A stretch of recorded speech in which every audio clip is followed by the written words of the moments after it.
Yes, good evening to all of you friends. We started class at 9 p.m. 2 more seconds to go.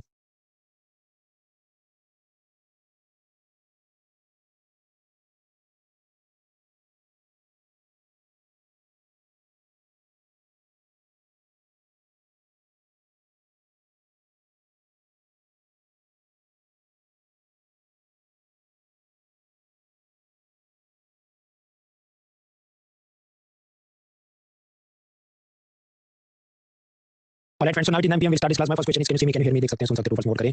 Sangeeta, Divyani, मुक्ता, सनी, अमर, अदीबा, मयंक, सायरा, तलवी, है ना. Dance move forward. Audio video में कुछ भी doubt है तो control या कंट्रोल प्रेस करो. क्रोम ब्राउजर यूज करो. डिसेबल करो. इनकॉग्निटो मोड में लॉगिन करो. मोबाइल से देख रहे हैं, इंटरनेट की स्पीड से योर नेट वर्क. क्लास में जो भी डाउट है नोट लिख तो क्लास करने के बाद गूगल फॉर्म से पूछ लीजिए. लिंक चैट बॉक्स के अंदर फर्स्ट लिंक है. या फिर ये वाला भी डॉट एल पीसीबी 14. फिर बुधवार को मैं उसके जवाब अपलोड करता हूँ. सोमवार रात तक जितने सवाल आए थे उसके जवाब मैंने अपलोड कर दिए. आप कहेंगे किधर अपलोड किया सब. देखिए, अपना ये जो पूरा कोर्स है इसमें पावर पॉइंट अलग है और हैंडआउट या नोट्स अलग है. पावर पॉइंट ऐसी चीज़ है कि जो कलरफुल सब रंग बिरंगा चित्र है, ये क्लास खत्म होने के बाद आप डाउनलोड कर सकते हैं. जो क्लास खत्म हो गया उस वीडियो का रिकॉर्डिंग कुछ टाइम बाद उधर आ जाता है. उसके बाद में पीडीएफ होता है. तो पावर पॉइंट डाउनलोड होता है. हैंडआउट अलग चीज़ है, वो अलग चीज़ है पीडीएफ फाइल. वैसे डाउनलोड होती है मोबाइल से. अपन अकेडमी देख रहे हैं तो जाइए मेरी profile Patel courses latest PCB 14 और उसमें बेल आइकन दबाइए तो आपको सब माल मिल जाएगा. अगर आप लैपटॉप से देख रहे हैं तो unacademy.com/monaletology कोर्सेज लेटेस्ट पीसीबी 14 और उसमें बेल आइकन दबाइए. अपडेट बटन राइट हैंड से साइड बार खुलती है. आप किसी बैच के अंदर इसको देख रहे हैं तो भी सेम ही चीज़ है. बैच के एनरोल बटन पे क्लिक करिए. एनरोल लिखा आएगा तो बाजू में बेल आइकन आता है. फिर राइट हैंड से साइड बार खुलती है. तो आप मेरे हैंडआउट्स भी और आपने गूगल फॉर्म से मुझे जो डाउट पूछे वो सब मैं उधर डालते रहता हूँ. अभी 5 सितंबर टीचर्स डे 2023 से लेकर गुनना चालू किया. अब तक मैंने 6183 लोगों को जवाब, मतलब यूनिक नहीं है कि आदमी ने 5-7 बार सवाल पूछे हो सकते हैं, तो दिए हैं. तो मैं आपको पूरी इंडस्ट्री में किसी भी और टीचर से ज़्यादा अच्छी तरह से जानता हूँ. इसलिए मैंने किसी को कोई सलाह दी हो कड़वी वाली तो ईगो पे नहीं लेना है कि फॉर एग्जांपल मैं ऐसा लिख दूं भाई वकील मत बनो, तो वो ईगो पे नहीं लेना है. मुझे ऐसा क्यों बोला? इसलिए क्योंकि आप गलत दिशा में हो तैयारी या सब्जेक्ट को देख रहे हैं. एमसीक्यू टिक करने के लिए अलग माइंडसेट चाहिए. अभी फॉर एग्जांपल टॉपर का अप्रोच इकोनॉमी के प्रति कैसा नहीं होता तो 3 जात के कैरेक्टर टॉपर नहीं बनते. पहला, जो फालतू का झंडा उठा लेते हैं कि तुमने जो M0 फॉर्मूला बताई उसमें ये x क्यों है, y क्यों नहीं लिखा है, या z है तो इधर उसका बीरबल का खिचड़ी पकेगा कि नहीं. भाई एनसीईआरटी में दिया उसके आसपास प्रश्न आते हैं तो उसके अबो एंड बियॉन्ड क्यों आपको पाइथागोरस फिर से इन्वेंट करना है. तो ये पूरा तरीका ही गलत है. दूसरा, जिनको वकील बन जाना है कि 50 पैसा दुकानदार नहीं लेता इसलिए वो लीगल टेंडर नहीं है. जबकि आपको पता है, मैंने 2 बार आपको क्लास में पहले या दूसरे क्लास में भी देखा, तीसरे क्लास में उसका मॉक टेस्ट भी सॉल्व किया. 2 बार मैंने आपको बताया कि कबूल करो. तो ये भी कुछ लोग ऐसे गूगल फॉर्म में उसकी पूरी इधर ही अटकी है. तो फिर मुझे पता चल जाता है भाई इसका मुश्किल होने वाला है सब. तो please change your approach to this subject. तीसरे हैं वो है Sherlock Holmes and James Bond. उनका भी कल्याण नहीं हो सकता. जैसे हमने देखा था कि ब्लॉकचेन टेक्नोलॉजी है वो डिसेंट्रलाइज्ड है, मतलब बहुत सारे कंप्यूटर में डेटा स्टोर करती है और साथ ही साथ वो सिक्योर भी है. तो दोनों स्टेटमेंट करेक्ट है. अभी जिसको जेम्स बॉन्ड बनना है उनको क्या है कि नहीं डिसेंट्रलाइज है. बहुत सारे लोगों के कंप्यूटर में थोड़ा-थोड़ा डेटा स्टोर है तो हैक हो सकता है. तो भाई ये कंप्यूटर इंजीनियरिंग का सेमेस्टर है कि यूपीएससी का एग्जाम है. यूपीएससी में एमसीक्यू पूछेगा, आपको कबूल करके टिक करना है कि यस डिसेंट्रलाइज है, सिक्योर है. मींस में आपको ऐसा नहीं पूछने वाला कि how can it be secure despite being decentralised. पुराने पेपर देखो. अब पूरा इकोनॉमी का मींस का मेरा कोर्स 28 से शुरू होगा, उसको खत्म करो. आपको रिस्क बोलने वाला एटीट्यूड पता चल जाएगा कि फालतू के विचार दिमाग में आने नहीं चाहिए. वरना एक-एक सब्जेक्ट में फिक्सेटेड रहेंगे. इकोनॉमी सिर्फ एक सब्जेक्ट है. History, geography, polity, science, CSAT optional, ये सब आपको करना है. 14000 पेज आपको पढ़ने हैं. इसलिए रेस का घोड़ा बनिए. दूसरी चीज पंक्चुअलिटी होनी चाहिए कि जो वीकली टेस्ट हुई तो वीकली टेस्ट टाइम पे दे देनी चाहिए. पहला जो अपना वीक गया बिटकॉइन वाला हमने पढ़ा था उसकी वीकली टेस्ट करीब 3000 लोगों ने दी थी. फिर ये सीआरआर वाला हमने खत्म किया, इसकी वीकली टेस्ट कितने लोगों ने 1400 लोगों ने. Percentage wise 50% drop. क्योंकि यूपीएससी कोचिंग में 2 जात के लोग आते हैं. एक जिनको टॉपर बनना है, दूसरा जिनको तजुर्बा लेना है. तजुर्बा भी लेना है, कोचिंग वालों को करोड़पति भी बनाना है. क्योंकि आप समझो 3000 लोग हैं बराबर. पहले वीक में दिया, मतलब सारे पेड लर्नर्स हैं और एक ने कम से कम 17000 फी दी होगी टाइम्स 3000 तो कितने 5 करोड़. 5 करोड़ का उन्हें दान चंदा दे दिया है. बस अब आप ले लो, हमें पास करना नहीं करना वो आप उसकी चिंता मत करो. तो समझो कोचिंग वाला कभी लॉस में नहीं होता है. लॉस में होता है स्टूडेंट जो पंक्चुअल नहीं है. तो प्लीज भी पंक्चुअल. अभी और अटेंडेंस ड्रॉप होगी. कुछ लोग को क्या ये मिल रहा है इनको ये पसंद नहीं आता. हमें और मॉक टेस्ट चाहिए. भाई क्यों चाहिए? ये अपने सारे मॉक टेस्ट जो होंगे अक्रॉस 50 लेक्चर्स हर वीक उसको आप ऐड करेंगे. 1500 एमसीक्यू सिर्फ इकोनॉमी के वीकली टेस्ट में होते हैं. वो सारे एमसीक्यू ऐसे हैं जो या तो मैंने खुद बनाए हैं नहीं तो पुराने पेपर्स में से अच्छे-अच्छे काम के उठा के लगाए हैं. तो इससे ज्यादा और कितने एमसीक्यू टिक करेंगे. बाकी सिर्फ इकोनॉमी करेंगे तो पॉलिटी और हिस्ट्री नहीं करना आपको. तो थाली में जितना दिया जा रहा है उसको आप खत्म करिए. अब जो टेस्ट था देखिए, pillar 1 to monetary policy, it is among the most important chapters of the entire economy for prelims. तो इसके अगर 80 क्वेश्चन होंगे, मतलब 160 मार्क थे, तो कम से कम 50 तो करेक्ट होने चाहिए. उससे कम में समझो फिर आप कश्मीर से कन्याकुमारी के कट ऑफ में आपका नंबर आना मुश्किल हो जाता है. तो जिन जिनके एटलीस्ट 100 हो रहे हैं, मतलब जो 50 करेक्ट कर पाए, भाई आदि, रिमी, गौरव, पवन, योगेंद्र, राशिद. अब देखिए ये लोग भी 600 की रेंज में इनके रैंक है. तो पूरे भारत में और भी इंस्टीट्यूट में कितने सारे लोग तैयारी कर रहे हैं. तो कंपटीशन को हल्के में मत लीजिए कि मैं घर पे अकेला तैयारी करता हूं, मैं राजा हूं. भाई अनुराग, अजय, राज, अनुभव, तन्वी, प्रीति, उसके बाद मयूर, सुदीप, आनंद, एस कुमार, मोहित, तौमिल और इनके ऊपर जिन्होंने और अच्छे मार्क्स हासिल किए सबको बताइए. डिपॉजिट्स बैंकर की एसेट नहीं, उसकी लायबिलिटी है. भाई हमने 2 बार पढ़ा, एक बार थियरी पढ़ी थी, दूसरी बार हमने एमसीक्यू सॉल्व भी किया था. तो भी आप पाएंगे 91% एक्यूरेसी, मतलब क्या 60% लोग फिर भी गलत कर रहे हैं. तो आप उनको मतलब आप बताइए मुझे मैं क्या कर सकता हूं इसके बियॉन्ड टीचर के रूप में. भाई देखिए, बैंकर्स के लिए डिपॉजिट लायबिलिटी है, एसेट नहीं है. ये मैं 2-3 बार आपको बता चुका हूं. अभी या तो आप कबूल कर लो वरना आपकी लाश को तो मानना ही पड़ेगा. लाश मतलब आपके यूपीएससी फेल अटेम्प्ट की लाश. ये हंगामा मूवी का मुझे ये सीन बहुत पसंद है कि राजपाल यादव बात नहीं मान रहा है छोटू की. छोटू उसको ये कहता है भाई मानना है तो मान, वरना तेरी लाश को तो मानना ही पड़ेगा मरने के बाद. तो please have that yes attitude for UPSC. जमाई राजा मत बनो. पिरामिड है एग्जाम. तो पिलर 1 बिटकॉइन कंप्लीट हुआ, chapter 1. Chapter 2 CRR repo complete हुआ. आज हम लोग जा रहे हैं pillar 1 B, that is banking. अभी इसमें 2 पार्ट्स होंगे. एक होगा 1B1 मतलब क्लासिफिकेशन ऑफ बैंक एनबीएफसी. ये 2 लेक्चर का काम है, तो आज और कल हम पढ़ेंगे. उसके बाद पिलर 1B2 आएगा, वो burning issues like non performing asset, insolvency, bankruptcy code वगैरह. अब इस बार शेड्यूल में थोड़ा मैंने फाइन ट्यूनिंग कैसे किया कि यूजुअली जो मेरा फरवरी का कोर्स होता है उसमें क्या गुरु शुक्र शनि रवि क्लास हो, तो आपके 2 चैप्टर हैं तो 2 हैंडआउट हो जाएंगे, मतलब जिनके चलो 40 80 पेज हो गए और बुधवार को फिर 2 टेस्ट हो जाएंगे. तो इतना सब उसके खाने बेचारे को इंडाइजेशन हो जाए, वो परेशान हो जाए. तो यहाँ पर मैंने रिफॉर्म क्या लिया. गुरु शुक्र क्लास है, पहला चैप्टर कंप्लीट होगा 1B1 क्लासिफिकेशन. शनिवार को छुट्टी ताकि वो कंप्लीट करके रात को उसकी टेस्ट दो. फिर रविवार को वापस मिलेंगे. फिर जो 1B2 है एनपीए उसके 2 लेक्चर होंगे रविवार और सोमवार को. उसके बाद सीधे बुधवार को सेकंड हैंडआउट की टेस्ट. तो अभी आपके पास ऐसा एक्सक्यूज नहीं है तो तुम्हारे तो दो टेस्ट होते हैं, हमारे को इतना याद नहीं रहता। डन एंड डस्टेड भाई, दो पढ़ा एक टेस्ट, उसके बाद वापस दो पढ़ा, उसके बाद दूसरी टेस्ट। तो इससे ज्यादा अच्छा बैच बन नहीं सकता। फेब्रुआरी बैच आते उसमें मुझे समझिए जल्दी जल्दी दौड़ाना पड़ता है, क्योंकि मई महीने में परीक्षा होती है, फिर मैं उसमें बहुत सारे ऐसे बीच बीच में आपको गैप दूं और मैं बीमार हो गया तो मैं सिलेबस नहीं खत्म होता, इंडस्ट्री में नाम खराब हो जाए। तो इसलिए ये जो बैच है, मतलब जो भी जुलाई अगस्त में मेरे बैच आते हैं, they are the best batches, तो कौन सा पढ़ पाते हैं। तो दिस इज वन। और ये इसमें हम प्रीलिम पढ़ रहे हैं, मींस भी नहीं पढ़ूंगा, कोई एक्स्ट्रा फी नहीं है। मींस का हम लोग पढ़ेंगे अगस्त से, तो समझो अगस्त मिडिल ऑफ द अगस्त तक हमारा पिलर 1 ही चलेगा। वो जैसे खत्म होगा फिर 28 अगस्त से पिलर 1 का मींस का पढ़ेंगे। उसके बाद सितंबर में वापस प्रीलिम्स का, फिर वापस मींस का। तो दो अलग अलग ऐसे कोर्सेज हैं, आपको दो दो बार फी नहीं देनी है, नेटफ्लिक्स जैसा है, वो आपको मेरे प्रोफाइल पे दिख जाएगा। थर्ड एडवाइस, दो गोलों पे सवारी मत करो। कुछ लोग ऐसे उन्होंने अभी एडमिशन लिया है ना, उनको पॉलिटी ज्योग्राफी हिस्ट्री इकोनॉमी कुछ पता नहीं, और उनके माँ बाप उनको बोलते हैं देख बेटा फॉर्म आ गया, तू भर दे, तजुर्बा हो जाएगा, एसीआईओ यूपीएससी बैंक एसएससी। भाई कोई भी एग्जाम है 4 से 6 महीने की तपस्या मारती है, और वो भी मतलब सिलेबस खत्म होने के बाद की जो आपको एडवांस लेवल का रीडिंग रिवीजन मॉक टेस्ट करने, फिर वही फेल हो जाए तो उसी के यार रिश्तेदार दो, ये तो डफर है, लूजर है, इसका कोई परीक्षा पास, तो बस फॉर्म भरते रहता है। जबकि घोड़े पे उन्होंने आपको चढ़ा जबकि आपको तब शादी नहीं करनी थी। तो बी केयरफुल व्हेन यू से यस। तो एक बार आपने जो एडमिशन लिया सुकून से, तभी से पहले एक बार बेसिक 4-5 बड़े subject polity history geography economy और 5वां सीसेट मैथ्स रीजनिंग इतना करिए, तभी कोई भी आईएएस के अलावा एग्जाम भी आप दे सकते हैं, वरना आपका टाइम वेस्ट होगा। अभी आज जो हमको पढ़ना है क्लासिफिकेशन, उसमें आप पहले एक क्लैरिटी दिमाग में रखिए पीवाईक्यू की। जो हमने पहला पिलर और उसका पहला चैप्टर देखा यूपीआई बिटकॉइन, उसमें आप देखिए ज्यादातर क्वेश्चन कैसे थे कंटेम्पररी, यूपीआई का कुछ पूछे, भीम का कुछ पूछे, बिटकॉइन का कुछ पूछे, नॉन फंजिबल टोकन का कुछ, मतलब समझो 2-5 साल पहले जो घटनाएं हुई उसका पूछा था, थियरी का लगभग लगभग कुछ नहीं पूछा। तो ये हुआ पहला चैप्टर। फिर हमने दूसरा कंप्लीट किया आरबीआई सीआरआर एसएलआर, उसमें पाएंगे लगभग लगभग उसने केवल थियरी ही पूछी है, लगभग लगभग जितनी पीवाईक्यू उसमें। तो वहां पर अपना एटीट्यूड अलग था। अब ये जो तीसरा वाला चैप्टर है बैंकों का क्लासिफिकेशन, इसमें ऑफकोर्स थियरी हिस्ट्री सब पढ़ना है। प्रश्न आप देखेंगे तो एक साल पूछेंगे, एक साल नहीं पूछेंगे, एक साल पूछेंगे, एक साल नहीं पूछेंगे, और यूजुअली कंटेम्पररी मतलब 2-5 साल में जो चल रहा है आजकल की हालत पूछते हैं। कौन से चैप्टर से कितना कितना पूछते हैं वगैरह, वो उसका एनालिसिस ऑलरेडी आपके फर्स्ट हैंडआउट में मैंने टेबल के रूप में दिया है। ठीक है, तो अब समझिए जब मैं आपको ये क्लासिफिकेशन ऑफ बैंक एनबीएफसीएस पढ़ाऊंगा, तो इसमें शुरुआत में हिस्ट्री आएगी, अंग्रेजों के जमाने में ऐसे बैंक थे, फिर ऐसा हुआ नेहरू और इंदिरा गांधी के टाइम में, वो वाला पार्ट में बहुत तेजी से निपटा दूंगा। उसे आप काम चोरी ना समझे, उसके दो कारण, पहला एक तो वहां से कम पूछते हैं, और दूसरा जो भी पूछना है उनको तो हैंडआउट में फैक्ट्स दिए आपको पढ़ के रखने हैं, उसमें मैं 2 बार आपको वही फैक्ट बताऊं तो ज्यादा वो रटने वाला है नहीं, तो ये तेजी से निपट जाएगा। इसका एक और भी कारण है कि यहाँ मैं जितना कम टाइम लूंगा, तो पिलर 1 से शेयर मार्केट जिसमें आजकल हर साल 3-4 सवाल आ रहे हैं, उधर हमें ज्यादा टाइम स्पेंड करना होगा। तो दैट इज द रीजन। फिर शुरू करते हैं। बैंक एनबीएफसी क्या हिसाब है। देखिए जनता के पास पैसा है, तो बैंकों में शेयर बाजार में इन्वेस्ट करते हैं, वहां से वो पैसा कंपनियों को जाता है लोन में, शेयर इन्वेस्टमेंट में, फिर वो कंपनियां प्रॉफिट कमाती हैं और आपको रिटर्न में पैसा मिलता है। तो ये जो सर्कुलर फ्लो ऑफ इनकम है, उसमें जो बिचौलिए हैं, मिडल मैन है, एजेंट्स हैं, बैंक भी हो सकते हैं, म्यूचुअल फंड वगैरह, NBFC non banking financial company भी हो सकती है, कलेक्टिवली इनको बोलते हैं फाइनेंशियल इंटरमीडिएरीज। आज हम लोग पूरा बैंक का पढ़ेंगे, बाकी का कल पढ़ेंगे। अब इसका इतिहास समझते हैं, लंबा चौड़ा इतिहास हैंडआउट में दिया, मैं आपको ओवरव्यू दे रहा हूं, बाकी उधर से पढ़ लेना। अंग्रेजों के जमाने में भारत में बैंक सब शुरू होते हैं, तो अलग अलग जो प्रेसिडेंसी थी, मतलब कोलकाता में, मद्रास में, बॉम्बे में, वहां पर वो अपने अपने बैंक खोलते हैं, फिर सबको मर्ज करते हैं, इंपीरियल बैंक बनता है, फिर उसको आगे एसबीआई बनाते हैं, सब चल रहा था। लेकिन उस जमाने में बैंक ज्यादा थे और कोई आरबीआई जैसा रेगुलेटर नहीं था, तो कोई भी मुंह उठा के, जैसे आज यूट्यूब चैनल खोल सकता है, उस जमाने में कोई भी मुंह उठा के बैंक खोल सकता था। फिर 1929 में अमेरिका में शेयर बाजार गिर गया, उसके चलते उनकी इकोनॉमी में ग्रेट डिप्रेशन, भारी मंदी आ गई, घोर मंदी आ गई। तो भारत के बैंकों ने जिन लोगों को लोन में पैसा दिया था, व्यापारियों को, उन व्यापारियों ने लोन से कुछ ना कुछ मटेरियल खरीद के अमेरिका यूरोप एक्सपोर्ट किया था, पेमेंट उनको वापस आया नहीं, तो बैंक सारे लॉस में चले गए, बंद हो गए। उसके बाद उस वक्त की अंग्रेज सरकार को जरूरत पड़ी कि भाई कोई तो पुलिस वाला होना चाहिए, तो हम आरबीआई नाम की संस्था बनाते हैं। अब ये जो आरबीआई बनाई गई, तो एक प्रकार की कंपनी थी, तो कंपनी में शेयर होल्डिंग होगी। अब अंग्रेजों के जमाने में समझो इसकी मेजॉरिटी शेयर होल्डिंग मतलब 50-60-90-100%, तब प्राइवेट प्लेयर्स जो भी मर्चेंट्स होंगे, व्यापारी होंगे, उनके हाथ में थे, सरकार की मालिकी में आरबीआई नहीं थी। फिर आजादी मिली, आजादी के बाद प्राइम मिनिस्टर नेहरू को लगा कि गवर्नमेंट के हाथ में ओनरशिप होनी चाहिए, तो कानून बनाकर सरकार ने वो सारे शेयर अपने हाथ में लिए और आरबीआई एक सरकारी संस्था बन गई। अब ऐसी सरकारी संस्था बनी, फिर भी शुरुआत में वो काफी कमजोर थी, उसके पास पावर नहीं थी। एक कानून बना बैंकिंग रेगुलेशन एक्ट 1949 में, उसने उसे बहुत सारे पावर दिए, तो फिर आरबीआई एक बाहुबली बन गया। अब ये जो पावर्स दिए 49 के बैंकिंग रेगुलेशन एक्ट में, तो वो कैसे पावर्स दिए कि किसी को भी बैंक खोलना है तो आरबीआई से लाइसेंस लेना पड़ेगा। अच्छा लाइसेंस मिल गया उसके पास, आपके मुझे भी नया ब्रांच खोलना है अहमदाबाद, बड़ौदा, सूरत, तो भी वापस आरबीआई की परमिशन लेनी होगी। इन सभी बैंकों में ऑडिटिंग मतलब उसका लेखा परीक्षण हिसाब किताब सब आरबीआई देखेगी। लिक्विडिटी नॉर्म्स जैसे एसएलआर वगैरह, डिपॉजिट का 18 रुपीज आपने कैश गोल्ड गवर्नमेंट सिक्योरिटी में रखना होगा, ये सब आरबीआई प्रिस्क्राइब करेगी। डिपॉजिटर्स के हितों की आरबीआई रक्षा करेगी। आरबीआई को लगे कि कोई बैंक ठीक से काम नहीं कर रहा, तो उसको वो बंद करवा सकता है, उसका दूसरे किसी बैंक के साथ मर्जर करवा सकता है, ये सब पावर आरबीआई को दी है। अभी जो आरबीआई बना, तो अभी आरबीआई के 8 पावर है, 1 2 3 4 5 6 7 8 पावर याद रखने एमसीक्यू के लिए। पहला, आरबीआई मनी सप्लाई को कंट्रोल करता है, कैसे वो M0 से M3 बनता है, वो सब लास्ट 5 लेक्चर में वही कहानी करिए। तो RBI is the controller of money supply, RBI is the controller of inflation, 2 से 6 टका में काबू में रखती है, ये सब इधर लिखा है, आरबीआई कानून में लिखा है। तो आरबीआई एक तो ये कंट्रोल करेगा।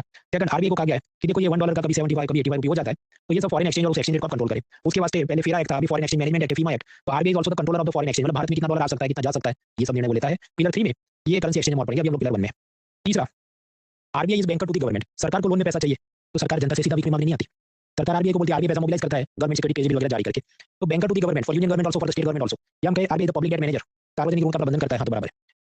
Then RBI is banker's bank, मतलब मैं और आप अकाउंट खोलेंगे मान लो एचडीएफसी बैंक में, तो एचडीएफसी बैंकर अपना अकाउंट कहां खोलेगा, वो आरबीआई में खोलेगा। सभी बैंकर्स के करंट अकाउंट आरबीआई में होते हैं, और आरबीआई के ई-कुबेर कोर बैंकिंग सॉल्यूशन सॉफ्टवेयर की मदद से वो सब इंटीग्रेट होता है, ताकि उनका नया आरटीजीएस रेपो, ये सारी चीजें वो सुकून से कर सके। RBI acts as adviser to the banks, क्या पैसे से काम करो। RBI is the lender of the last resort, मतलब कोई बैंकर को पैसे चाहिए तो सबसे पहले तो जनता से डिपॉजिट लेता है, फिर भी कम पड़ रहे हैं तो फिर ये रेपो एमएसएफ वगैरह लोन लेने जाता है, तो वो कौन देता है, आरबीआई। तो आखिरी छोर का जब सारे दरवाजे बंद हो जाए बैंकर के लिए, तो उसे कौन पैसा देता है, RBI, lender of the last resort. अभी कुछ लोग इधर पहुंचते पहुंचते वकील बन जाते हैं। Lender of the last resort किस कंटेक्स्ट में बोले, कि आरबीआई बैंकों को लोन देता है, फॉर एग्जांपल रेपो वगैरह। अब कुछ लोग वकील कैसे बनते हैं, नहीं वो तो आरबीआई सरकार को भी तो लोन देता है ना, तो आरबीआई सरकार का भी तो lenders of the land last resort है, और इसलिए एमसीक्यू में हम वो टिक करेंगे और हमारा जब गलत हो जाएगा तो ये गलती नहीं करनी, क्योंकि एकेडमिक बुक्स में आरबीआई के जो फंक्शन दिए गए हैं वो स्पेसिफिक एक टीम के साथ दिए गए हैं। तो जब हम कहते हैं lender of the last resort, वो किस कंटेक्स्ट में, भारत सरकार को लोन देने के कंटेक्स्ट में नहीं, वो है बैंकों को लोन देने के कंटेक्स्ट में। सिंपल चीज है भाई, वो रेस का घोड़ा बनो, रेस का घोड़ा बनो। RBI is the regulator of सभी बैंक्स, क्योंकि बैंकिंग रेगुलेशन एक्ट में पावर है। इसके अलावा ये सब वीजा, मास्टर कार्ड आदि, डिजिटल पेमेंट, कार्ड पेमेंट, ये सब का भी रेगुलेट करता है under the payment and settlement system act. RBI is the regulator of IFI, IFI मतलब ऑल इंडिया फाइनेंशियल इंस्टीट्यूशन, जैसे ये नाबार्ड, सिडबी वगैरह, वो हम लोग कल देखेंगे। देन आरबीआई रेगुलेट सिलेक्टेड एनबीएफसी, कुछ खास किस्म की, जैसे ये Muthoot finance, Manappuram gold loan, इन सबको भी आरबीआई रेगुलेट करता है। Then RBI is responsible for consumer protection, ये सब डिजिटल ओम्बुड्समैन, बैंकिंग ओम्बुड्समैन, शिकायत निवारण अधिकारी, फाइनेंशियल इंक्लूजन, गरीबों को भी लोन मिले, प्राइवेट सेक्टर लेंडिंग नॉर्म्स बनाए, तो ये सब आरबीआई के प्रमोशनल रोल्स हैं। एंड लास्टली मिसलेनियस में क्या data publication, international cooperation, Basel norms हैं जो हम लोग शनि रवि को पढ़ेंगे, IMF, G20, financial stability board, ये सब आगे पिलर 3 तक पहुंचेंगे तब पढ़ेंगे। इन सब के साथ समन्वय आरबीआई बनाता है। तो कुल मिला के देरा रेट फंक्शन हैंड आउट में दिए, उसको याद रखना है। अभी एक कंपनी के रूप में आरबीआई या कोई भी कंपनी कैसे काम करती है कि जैसे रिलायंस कंपनी में मान लीजिए 90 रुपीज मुकेश अंबानी ने दिए हों, 10 रुपये मैंने आपने दिए हों, और 100 रुपये के शेयर कैपिटल से ये कंपनी बनी है। फिर यहाँ पर ये सारे शेयर होल्डर्स वोट करके अपने बोर्ड ऑफ डायरेक्टर चुनेंगे, फिर वहाँ से एक प्रेसिडेंट बनेगा मतलब चेयरमैन, एक बनेगा प्राइम मिनिस्टर मतलब मैनेजिंग डायरेक्टर या सीईओ, फिर ये कंपनी चलाएंगे, प्रॉफिट होगा, प्रॉफिट में से उनको डिविडेंड मिलेगा शेयर होल्डर्स को। Now similar pattern is there in RBI कि आरबीआई में नीचे शेयर होल्डर, लेकिन सारे 100% शेयर होल्डर कौन है, भारत सरकार। फिर वो अपना एक सेंट्रल बोर्ड चुनते हैं, उसमें सब अलग अलग इकोनॉमिस्ट और सरकार के पसंदीदा लोगों को बैठाते हैं। और फिर जैसे समझो कि ये पार्लियामेंट है, तो रोज का काम देखने के लिए सब मिनिस्टर्स होंगे, तो उसी तरह आरबीआई का जो एग्जीक्यूटिव डायरेक्टर और बाकी उसमें चीजें बन जाएंगी कि उसमें आरबीआई का एक होगा ऑफिशियल डायरेक्टर, तो गवर्नर होगा, उसके नीचे 4 डेप्यूटी गवर्नर होंगे, ये सब चीजें होती हैं। तो आरबीआई की जो सेंट्रल बोर्ड है उसमें कुछ नॉन ऑफिशियल डायरेक्टर होते हैं कि जो रोज का काम नहीं देखते, वो सांसद जैसे कभी कभी मिलते हैं, और 5 होते हैं ऑफिशियल डायरेक्टर्स या मिनिस्टर्स, ऐसा आप विचारो। उसमें गवर्नर खुद और उसके नीचे 4 डेप्यूटी गवर्नर होते हैं। प्रश्न, इनको कौन सिलेक्ट करता है, यूपीएससी सिलेक्ट करता है, एसएससी सिलेक्ट करता है, एसएससी सिलेक्ट कर नहीं सकता क्योंकि फिर तो वो 2-3 साल तक कैंसिल हो जाएगा। इनको सिलेक्ट करने के लिए अलग से कमेटी होती है, उस कमेटी का बॉस होता है कैबिनेट सेक्रेटरी, जो खुद से आईएएस अधिकारी होता है।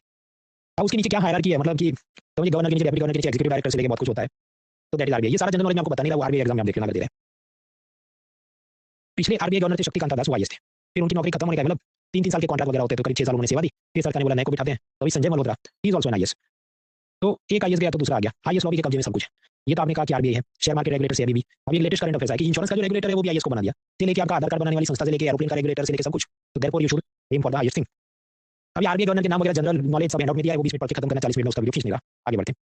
तो मैंने आपको सिखाया कि RBI is the banker to the government, सरकार के सारे पैसों का सब व्यवस्थापन, लोन में लेना है, किसी को लोन में आगे देना है, आया गया पैसा, सब आरबीआई देखता है। अब सरकार का पैसा आता है जाता है कैसा, कि इनकम टैक्स जीएसटी का पैसा आया, सरकार ने खुद अपने एम्प्लॉइज को सैलरी और पेंशन में पैसा देना है। कुछ बार लघु बचत योजना मतलब सुकन्या समृद्धि निधि, ऐसा बोल के माँ बाप अपनी बेटी के लिए फिक्स्ड डिपॉजिट अकाउंट खोलेंगे, किसान विकास पत्र, पब्लिक प्रोविडेंट फंड, ऐसी बहुत सारी इन्वेस्टमेंट स्कीम्स होती है जो हम लोग पिलर 1D में मतलब नेक्स्ट टू नेक्स्ट वीक हम लोग पढ़ेंगे। तो ये सारा पैसा आता है और सरकार का कहीं ना कहीं इसमें आना जाना लगा रहता है। अब आप सोचिए आरबीआई के पास इतने तो ऑफिस और इतने तो ऑफिसर्स नहीं है कि ये पूरे हर एक छोटे गांव शहर में सब इसका मैनेजमेंट देखे। तो आरबीआई क्या करेगा, आउटसोर्स में नीचे किसी और को काम दे देगा।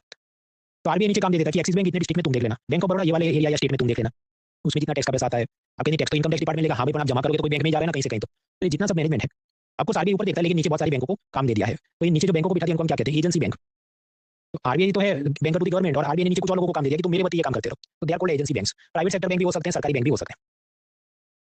आरबीआई के अभी 12-13-15 कुछ पोर्टल्स हैं, जल्दी से हम रिकैप कर लेते हैं, एक एक लाइन में याद रखना है। मान लीजिए दीनानाथ चौहान मर गए और उन्होंने बैंक में अपना नॉमिनी का या तो नाम नहीं लिखा था या लिखा था, लेकिन आपने अगर फिल्म देखा हो तो ये विजय तो भाग गया था। तो एसबीआई तो वैसे भी लंच ब्रेक में होता है, तो वो थोड़ी ढूंढने जाएगा कि भाई ये कौन सा मांडवा छोड़ के तो मुंबई चला गया, वो ढूंढने नहीं जाएगा। वैसे तो 10-20 साल तक इसका पैसा पड़े रहेगा। वैसे जो अनक्लेम डिपॉजिट है वो कौन से फंड में जाएगी, depositor education and awareness fund, वो आरबीआई के पास जाएगी। फिर किसी दिन ये विजय दीनानाथ चौहान को याद है, सब याद वापस आ जाए कि भाई मेरा बाप था उसका अकाउंट होना चाहिए, देन गो बैक। तो पहले ये सब में काफी तकलीफ होती थी, धक्के खाने पड़ते थे, इसलिए ऑनलाइन पोर्टल बना दिया depositor education and awareness fund. ये अंदर से पैसा आपको निकालना है तो उसका पोर्टल है उद्गम पोर्टल। तो उसमें होगा ये कि समझो ये जाके वहाँ पर आधार कार्ड, पान कार्ड जो अपने बाप का उसको याद है वो लिख देगा और उसको बताया जाएगा पोर्टल में कि भाई इतने बैंकों में तुम्हारे पिता के इतने अकाउंट थे, और बाकी वो जितना कोर्ट का या जो भी ऑर्डर अटैच करे पैसा मिल जाएगा। एक लाइन का मुद्दा, इसमें हमको वकील नहीं बनना है कि ये होगा वो होगा, इट डिपेंड्स। और भी परम्यूटेशन कॉम्बिनेशन हो सकता है। अभी आप देखिए अहमदाबाद में सैडली एयर इंडिया का हवाई जहाज गिर गया, अब उसमें मान लीजिए माँ बाप बेटा बेटी 4 लोग थे, चारों मर गए, तो माँ बाप के नॉमिनी थे, बेटा बेटी वो भी मर गए, तो कोई अनक्लेम्ड हो गया पूरा डिपॉजिट, तो वो सब उधर जाएगा। भविष्य में सपोज उसके नाना नानी या कोई तीसरा आता है कि हम इसके रिश्तेदार हमारा बनता है, कोर्ट से ऑर्डर लेके आए, तो वो सब जाएगा उद्गम पोर्टल में। अभी राज्यसभा में या कहीं भारत सरकार ने जवाब दिया कि करीब 60,000 करोड़ रुपए से ज्यादा अनक्लेम डिपॉजिट ऐसे सब बैंकों के पड़े हैं। तो उद्गम पोर्टल एक लाइन का मुद्दा, अनक्लेम बैंक डिपॉजिट। अब मान लीजिए किसी को नया बैंक खुलना है या आरबीआई रेगुलेट कर रहा है, ऐसा मान लीजिए गोल्ड लोन कंपनी आदि कोई एनबीएफसी का लाइसेंस लेना है या digital payment visa master card ऐसा कुछ खेल करना है, आरबीआई के पास जाके लाइसेंस लेना पड़ेगा। तो उसका पोर्टल क्या नाम है, उसका प्रवाह पोर्टल, वो apply for various licences from RBI. अभी कुछ लोग फिर भी वकील बन जाते हैं कि मान लीजिए सरकार की इच्छा हो जाए कि उसको एक नया बैंक खुलना है, तो क्या उन्होंने भी जाके इधर से लाइसेंस लेना होगा, ये पोर्टल में अप्लाई करेंगे या सीधा आरबीआई गवर्नर को फाइनेंस मिनिस्टर अपने ऑफिस में बुला के फाइल दे देंगे। भाई ये सब पंचायत का मतलब क्या मतलब है, who is going to ask you that, कौन सी किताबों में दिया है। तो आगे ये क्या सड़क का सांड है, रेस का घोड़ा बनो। आपको ये सब की खुजली मची है तो आईएएस का सपना छोड़ दो, आरटीआई एक्टिविस्ट बन जाओ और दिन रात आप आरटीआई फाइल करते रहो इधर उधर, और फिर उसकी पीएचडी थीसिस बनाओ, उसका कुछ होना है नहीं। मेरा सिलेबस खत्म नहीं हुआ है, मुझे कुछ याद नहीं रहता, तो उसके अलग अलग कारण है। तो फालतू के सोशल मीडिया ढंग से बैठ के पढ़ाई नहीं करना, और तीसरा वाला कारण कि वो माइंडसेट ही गलत है, सड़क के सांड जैसा, इसका घोड़ा बनो भाई। आरबीआई को इतने सारे बैंक एनबीएफसी को मॉनिटर करना है, तो आरबीआई सबको कहते हैं तुम अपना सब हिसाब किताब डेटा मुझे ऑनलाइन भेजो और मैं उसको देखूंगा। तो ऐसा पोर्टल है, एक लाइन में याद रखना है, दक्ष पोर्टल है। फिर आरबीआई का ईक्यूबीआर पोर्टल है, उससे नेफ्ट आरटीजीएस रेपो ऑपरेशन, आम जनता गवर्नमेंट सिक्योरिटी में इन्वेस्ट करना चाहिए, ये सारे काम वहां से होते हैं। फिर आरबीआई ने सोचा कि अभी भी दिल को तसल्ली नहीं मिल रही है। 2-3 दर्जन पोर्टल और नहीं बनाए तो पीआर और मीडिया में वाहवाही कैसे होगी? तो और आगे हो।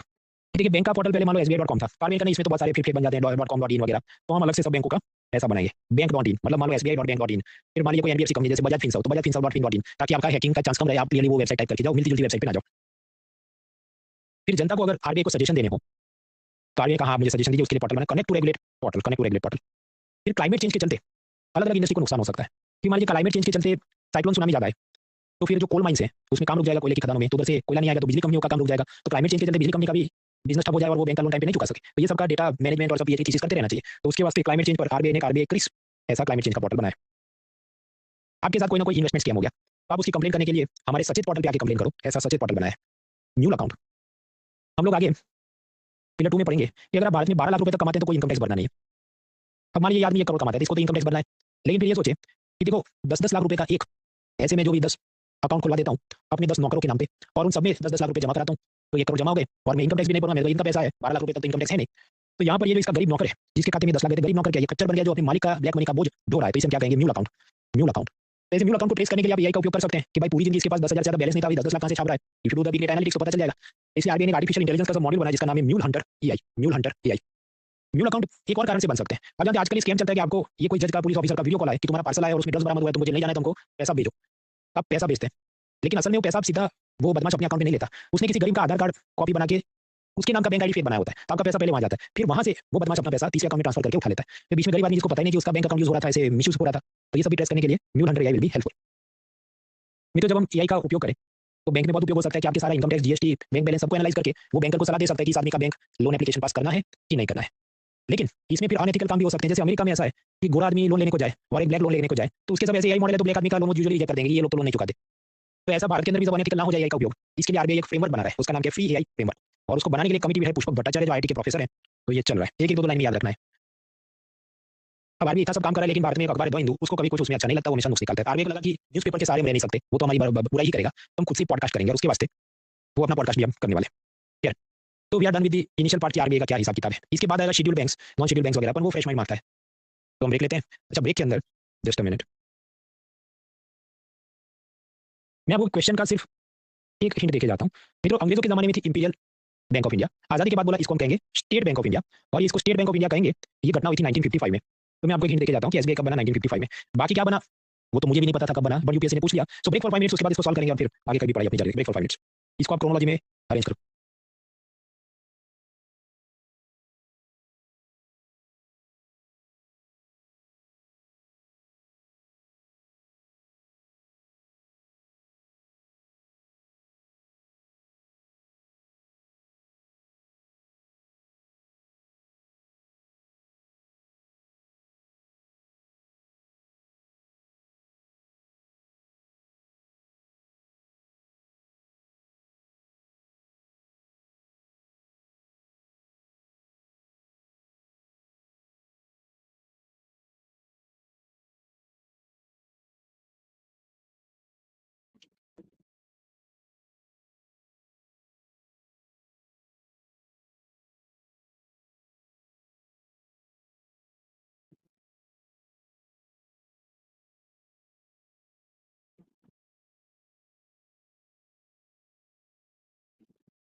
Three more minutes.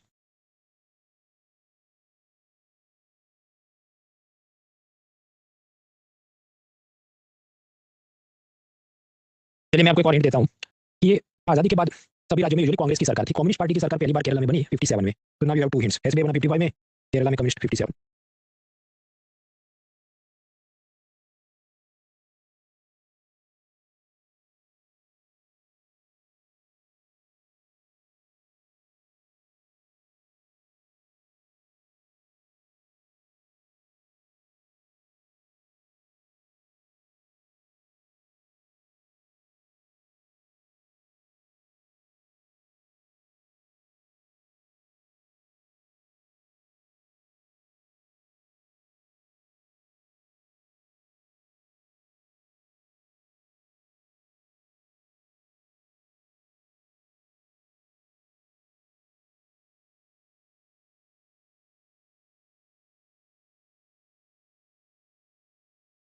30 more seconds.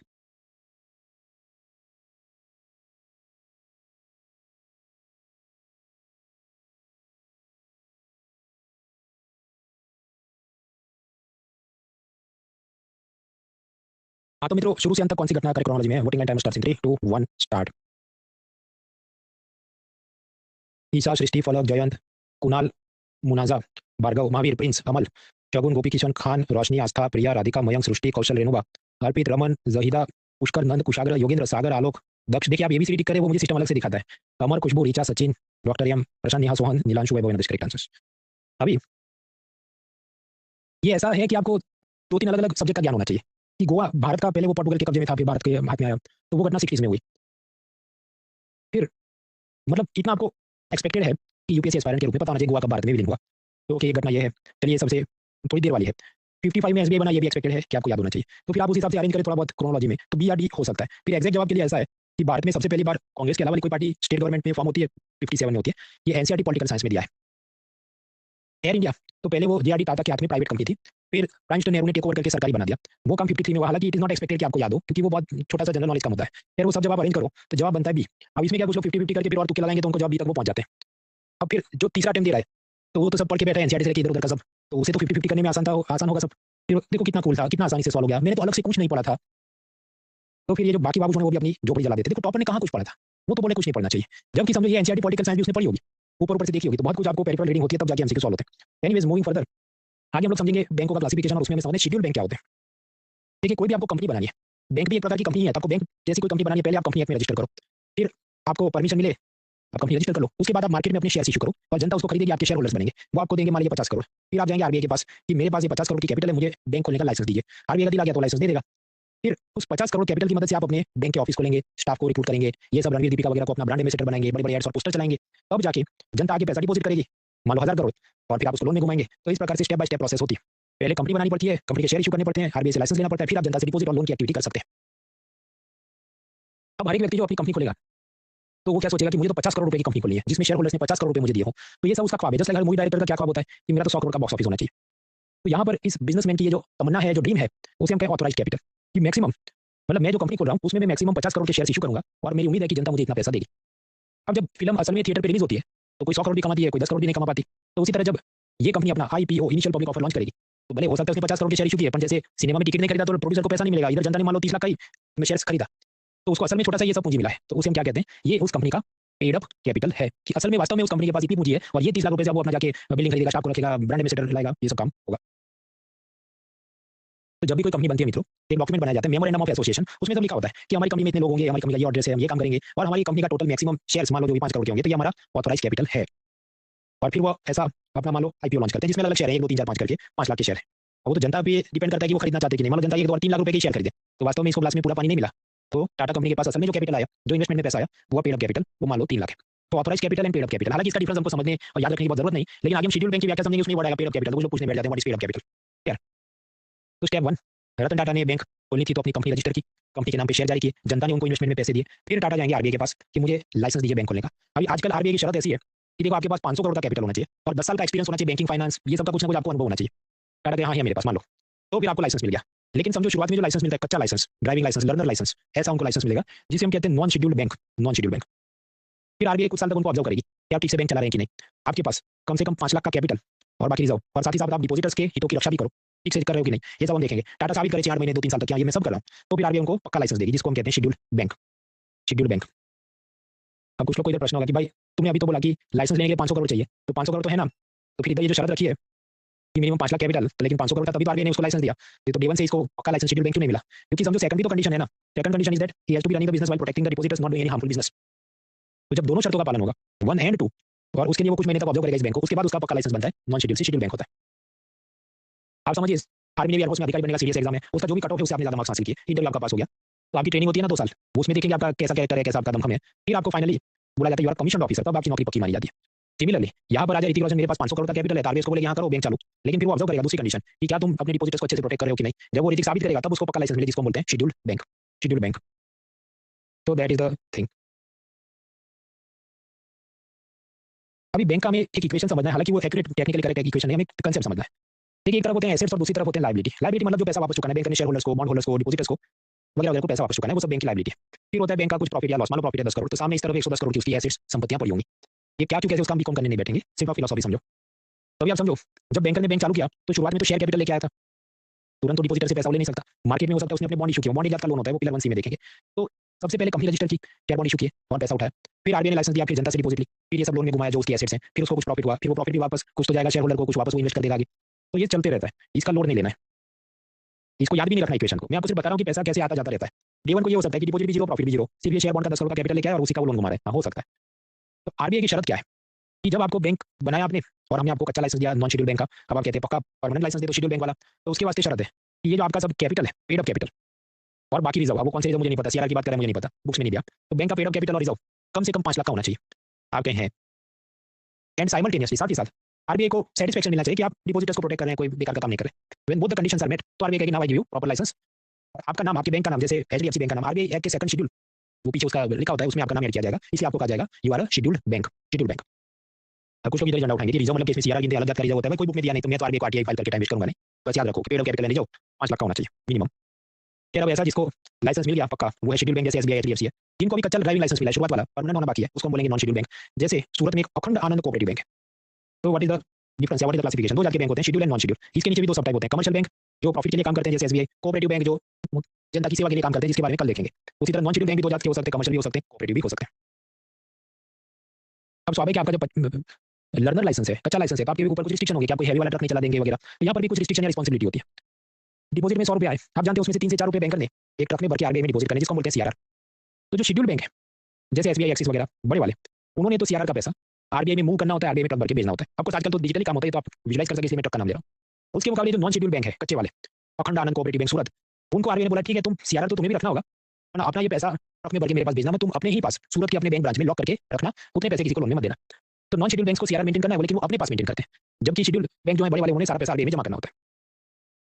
अब जब आपकी रिस्पांसिबिलिटी बढ़ती है तो आरबीआई आपको कुछ लॉलीपॉप भी दे देगा कि जो बड़े वाले बैंक हैं वो आरबीआई की एमएसएफ, एलएफ, रेपो लोन, ये सब विंडो में एलिजिबल हैं, वो जाके लोन ले सकते हैं। नॉन शेड्यूल बैंक जैसे अखंड आनंद सूरत बैंक, तो आरबीआई उसको सीधा एक्सेस नहीं देगा, आरबीआई की मर्जी है, डिस्क्रिप्शन है, उसको अलाउ करेगा, रेपो लोन के लिए नहीं अलाउ करेगा, आरबीआई पे निर्भर है। बस तो शेड्यूल और नॉन शेड्यूल का इतना फर्क काफी है। उसके अलावा फिर आता है बैंकिंग जनरल नॉलेज वाला फर्क कि वो कैसे चेक कलेक्शन और एग्रीगेशन का काम ऐसे होता है, वो अपने लिए काम करें। तो we are done with the schedule banks. Now commercial banks. Commercial bank मतलब जो प्रॉफिट के लिए खोला गया है। आजादी के इर्द गिर्द बहुत सारे ऐसे बैंक हो गए थे। हम लोग जाएं नॉर्थ वेस्ट इंडिया में, लेट मी ज़ूम इन, तो Punjab National Bank, Punjab Sindh Bank, State Bank of Punjab, Oriental Bank of Commerce, बहुत सारे थे। फिर थोड़ा हम मुंबई की तरफ जाएं तो central bank, union bank, RBI खुद बैंक ऑफ महाराष्ट्र, देना बैंक, बहुत सारे थे। थोड़ा साउथ में जाएं कर्नाटक की तरफ, corporation bank, Canara bank, State Bank of Mysore, Vijaya bank वगैरह। थोड़ा और नीचे जाए केरला में state Bank of Travancore. Andhra की तरफ जाएं तो Andhra bank, State Bank of Hyderabad, जो बाद में वो विलीन हो जाएगा एसबीआई में। तमिलनाडु में भी ऐसे कुछ बैंक थे। थोड़ा और ऊपर जाए पश्चिम बंगाल में सिर्फ 2 bank, UCO bank and United bank. इसमें से क्या जीवन बोध है, what is the lesson for life? आप देखिए ज्यादातर बैंक्स की तरह पोस्टल स्टेट्स में है। क्यों? क्योंकि अंग्रेजों के जमाने में खुले, तो उस वक्त लोन लेने कौन आएगा, पैसा किसके पास था? व्यापारियों के पास, जो भारत के किसानों से सब माल सामान खरीदते थे और अमेरिका, यूरोप की तरफ एक्सपोर्ट करते थे। तो वहीं पर ये डिपॉजिट लोन का काम ज्यादा होगा। तो आप समझो वेस्ट साइड पे बैंक ज्यादा है, ईस्ट साइड पे कम है। वेस्ट बंगाल में तो ही क्यों, आपके नहीं शुरुआत में प्रेसिडेंसी और वो सब तो था उधर, क्योंकि वेस्ट बंगाल से घूम के किस तरफ जाएगा, ज्यादातर व्यापार इस साइड से हो रहा था। वहां से जो जाना था मतलब चीन और ओपियम वॉर्स और वो अलग कहानी थी, तो वहाँ बैंकिंग इंडस्ट्री इतनी डेवलप नहीं हो पाती।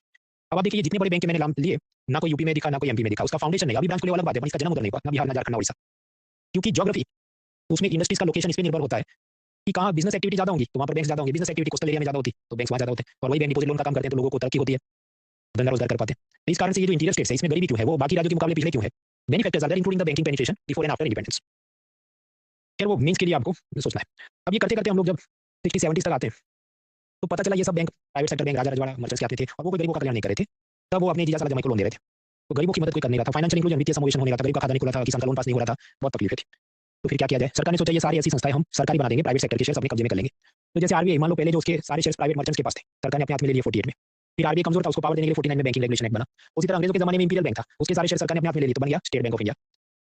उसी तरह इंश्योरेंस इंडस्ट्री में प्राइवेट प्लेयर सब मतलब निजी कंपनियां थी, सरकार ने देखा वो ढंग से काम नहीं कर रहे हैं, लोगों का बीमे का प्रीमियम लेते हैं लेकिन पैसा नहीं चुकाते, उन सबको टेक ओवर करके लाइफ इंश्योरेंस की एलआईसी कॉर्पोरेशन बना दी 55-56 में। इस प्रोसेस को हम कहते हैं नेशनलाइजेशन, यानी राष्ट्रीयकरण, जब कोई प्राइवेट कंपनी को सरकार टेक ओवर करके सरकारी बना देती। अब आपको प्रश्न ये भी हो सकता है, अच्छा ऐसा किया तो क्या सरकार ने उन देशी राजा रजवाड़ा मर्चेंट्स उनके शेयर अपने हाथ में ले लिए, तो क्या उनको पैसा दिया था कि नहीं? तो जवाब मुझे नहीं पता, उसमें नहीं दिया भी होगा, नहीं भी दिया होगा, आई डोंट नो। अब ये करते करते हम पहुंचते हैं तो इंदिरा गांधी प्राइम मिनिस्टर बनती है। बीच में एक विपिलम आई थी, कंगना रनौत की इमरजेंसी, तो मैंने अपनी जनरल नॉलेज बढ़ाने के लिए देखी, बट सैडली उसमें ये बैंक नेशनलाइजेशन की उन्होंने बात ही नहीं की।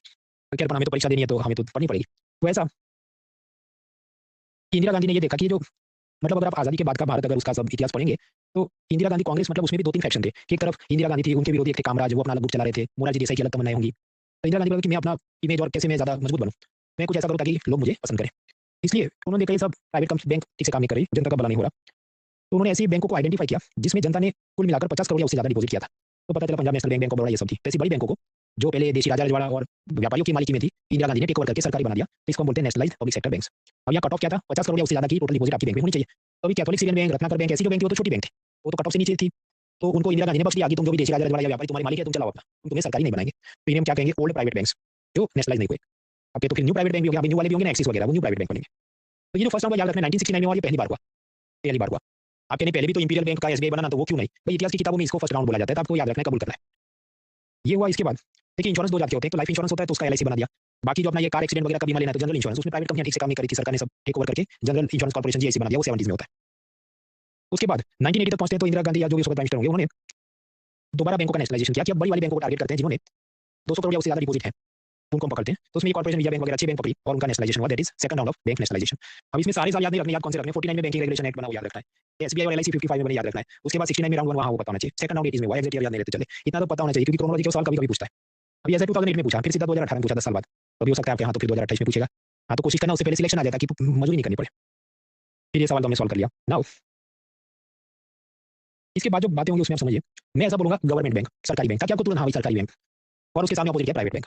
लेकिन जब आप मीन्स में लिख रहे हैं तो गवर्नमेंट बैंक सरकारी बैंक नहीं लिखना, प्रॉपर टर्म क्या है, पब्लिक सेक्टर बैंक, सार्वजनिक क्षेत्र के बैंक। तो मीन्स में लिख रहे हैं, इंटरव्यू में बोल रहे हैं, वो शब्द यूज करना है। यहाँ पर आप आसानी से विजुलाइज कर सकेंगे सरकारी बैंक। तो ये सरकारी बैंक बहुत बन गए, फिर सरकार ने उनको मर्ज कर दिया। ये क्या चल रहा है समझते हैं। देखिए देना बैंक, विजया बैंक, ये सब सरकारी बैंक, लेकिन आप देख रहे हैं बहुत कमजोर है, मतलब जनता का भी डिपॉजिट का पैसा नहीं आता, इस कारण से इनका कोई रणनीति का कोई ब्रांड एम्बेसडर नहीं है, इसलिए और कोई नया डिपॉजिटर भी नहीं आता। और फिर भी इन सब में हर एक सिटी के अंदर अपना एटीएम और ब्रांच खोल के रखा है, उसका रेंट और लाइट बिल फोन बिल ज्यादा आ रहा है। सरकार ने सोचा ये सब सरकारी बैंकों को मर्ज कर देते हैं बैंक ऑफ बड़ौदा में। तो अब से विजय और देना के जो एम्प्लॉई हैं वो बैंक ऑफ बड़ौदा का यूनिफॉर्म पहनेंगे, विजय देना के जो कस्टमर डिपॉजिटर हैं उनका खाता बैंक ऑफ बड़ौदा का माना जाएगा। और अगर एक ही सिटी में 3 बैंक्स हैं, एक ब्रांच दूसरा ब्रांच तीसरा ब्रांच, तो 2 ब्रांच बंद कर देंगे, एक ही ब्रांच बचेगा, ताकि क्या cost efficiency, synergy of operation ये सब हो सके। फिर 3 एटीएम नहीं चलाने, एक एटीएम चलाने, 3 सिक्योरिटी गार्ड नहीं रखने, तो बहुत सारा आपका एफिशिएंसी हो जाता है।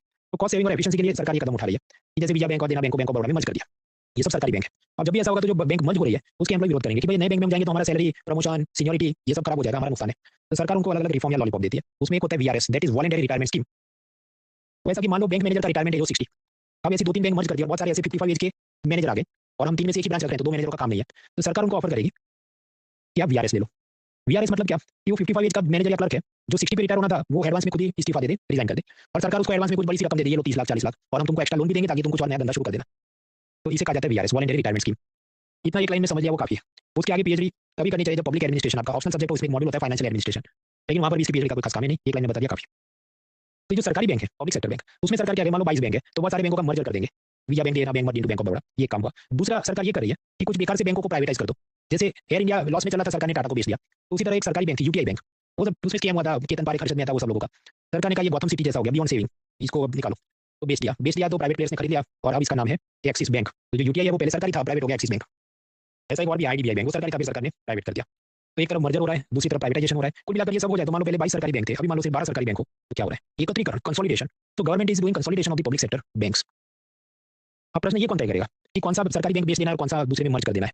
इसके लिए फाइनेंस मिनिस्टर की एक पैनल होती है, वो लोग सब प्रपोजल देखते हैं और फिर वो डिसीजन लेते हैं। असल में जो नीचे उसका प्रशासनिक काम, एडमिनिस्ट्रेटिव फाइल वर्क देखता है फाइनेंस मिनिस्ट्री, उसके नीचे डिपार्टमेंट ऑफ फाइनेंशियल सर्विसेज, ये सब पूरी फाइल वर्क उसका देखता है। अब कुछ लोग ये एजेंडा उठाते हैं कि देखो तुमने आगे क्या बताया कि आरबीआई बाहुबली है, आरबीआई ही बैंकिंग रेगुलेशन एक्ट के तहत बैंकों का मर्ज कराता है, बंद कराता है, तो सरकार ये सब कैसे कर सकती है।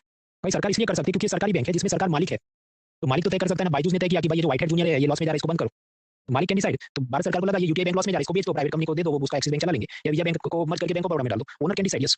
तो owner can do this, yes, इसलिए फाइनेंस मिनिस्ट्री कर सकती है। आरबीआई कैन भी कर सकता है, लेकिन आरबीआई कब करेगा, अगर बहुत बड़ा स्कैम हो जाए तभी आरबीआई पिक्चर में आता है। फॉर एग्जांपल आप जानते हैं फेमस बैंक है यस बैंक, अभी कोई जापान की सुमिटोमो बैंक के साथ उसका मर्जर की बात चले क्योंकि यस बैंक सब फ्रॉड में और स्कैम में चल रहा है, ऐसे केस में आरबीआई पिक्चर में आता है।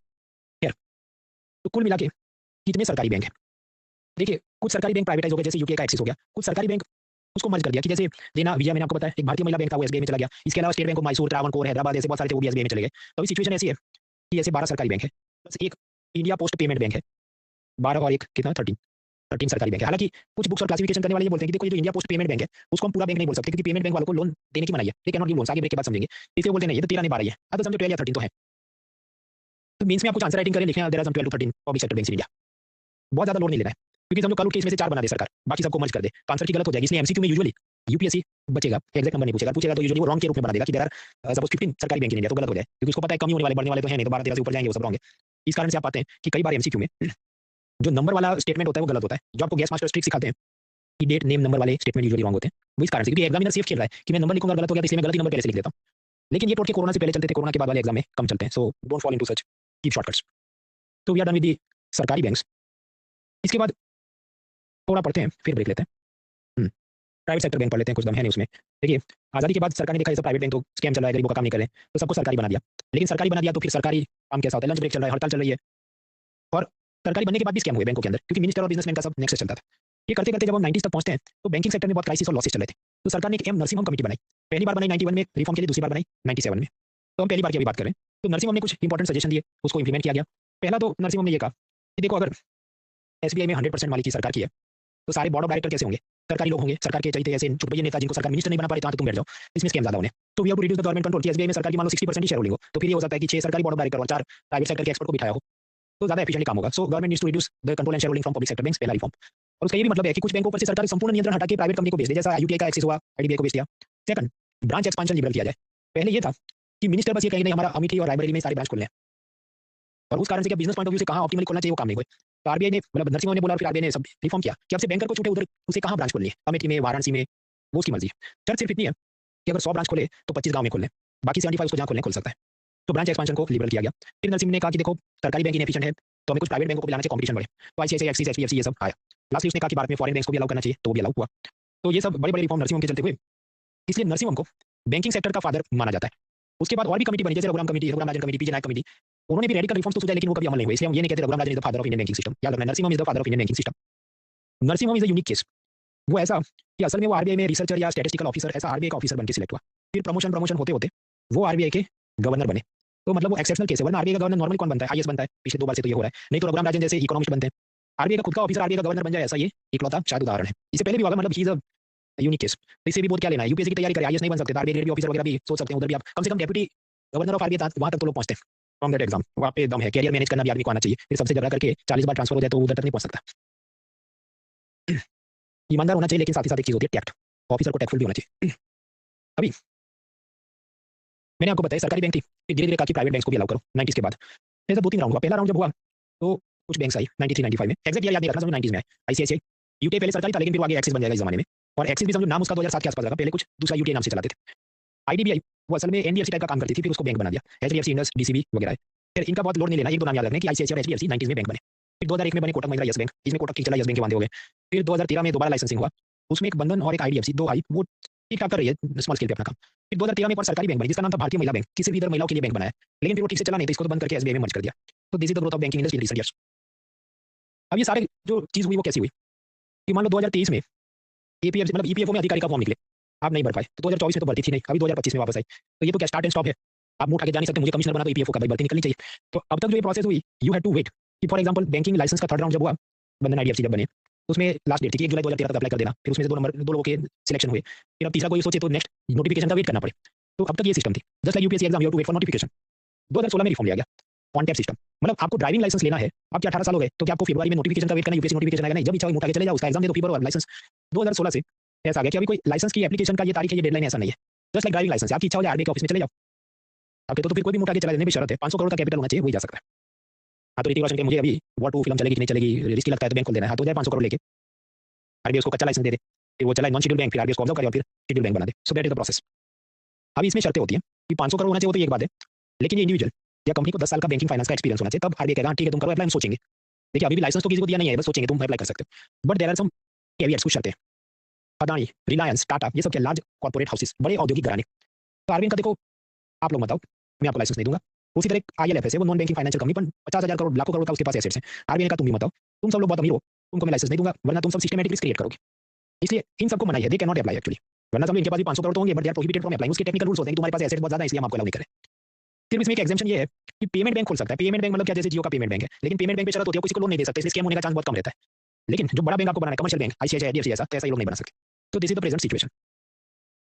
अब ये करते करते 2025 आया, अभी भारत देश का जीडीपी मतलब एक साल में कितना प्रोडक्शन हो रहा है, तो करीब $4 ट्रिलियन हो रहा है, $4 ट्रिलियन हो रहा है। हमारी क्या तमन्ना है, ये प्रोडक्शन बढ़ा के 5 ट्रिलियन होना चाहिए, तो इसके लिए बहुत सारा लोन में पैसा घुमाना पड़ेगा, तभी सब फैक्ट्रियां बनेगी वगैरह।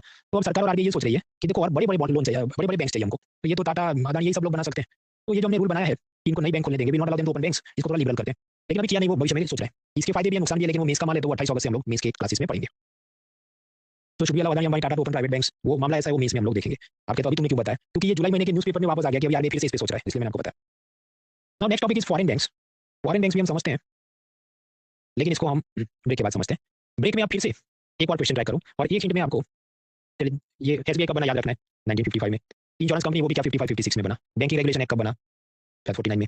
चलिए इतने में हिंट दे रहा हूँ, बाकी आप दिमाग लगाओ, पूरा पेपर में लिख नहीं कर सकता। Break for 5 minutes.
Two more minutes.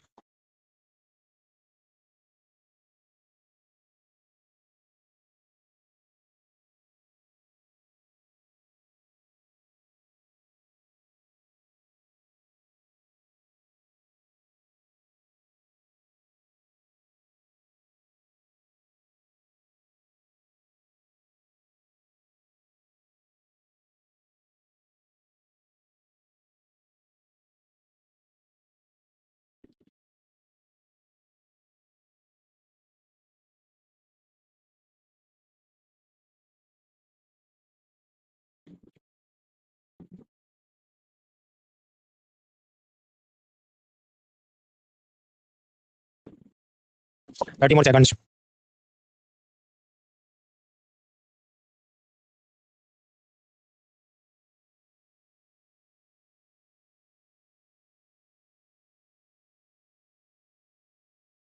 आता आपको क्या लगता है कौन सी घटना सबसे पहले हुई, which event took place the earliest? Voting time starts in 3 2 1 start. Yash, Isha, Mohammad, Sonam, Agarwal, Krish, Deepak, Paridhi, Priyanka, अभिनव, कस्तूर, अनुज, जहीदा, सानिया, नियति, श्रुति, वाशनी, यशोदा, अनहद, मुक्तान, चनु, प्रिंसी, नंद, स्नेहा, फलक, मधु, रमन, आस्था, सृष्टि, सनी, रौनक, राजशेखर, योगेंद्र, प्रशांत, तागत, Archita, Arya, Hans, Sohan, Khushboo, Richa, Nilanshu, Amar, Ashutosh, Satyam, V, Vikas, Ritika, Prashant and correct answer. देखिए, इंश्योरेंस कंपनी और एसबीआई तो हमने हिसाब लिया 55 में, बैंकिंग रेगुलेशन एक्ट 49 में याद रखना है। पहली पंचवर्षीय योजना वो सब 50 में शुरू होता है। आप समझो आजादी 47 में मिली, लेकिन ये प्लानिंग कमीशन बनना, उसके बाद के जो 5 ईयर प्लान वगैरह वो 50 में शुरू होते हैं। उसके बारे में भी हम लोग पढ़ेंगे पिलर 4C में। अब ये ऐसे प्रश्न समझो एक बार पूछा फिर वो 10 साल बाद पूछते हैं, लेकिन आपको तो हमेशा तैयार करके जाना चाहिए। टॉपर्स का क्या हिसाब है?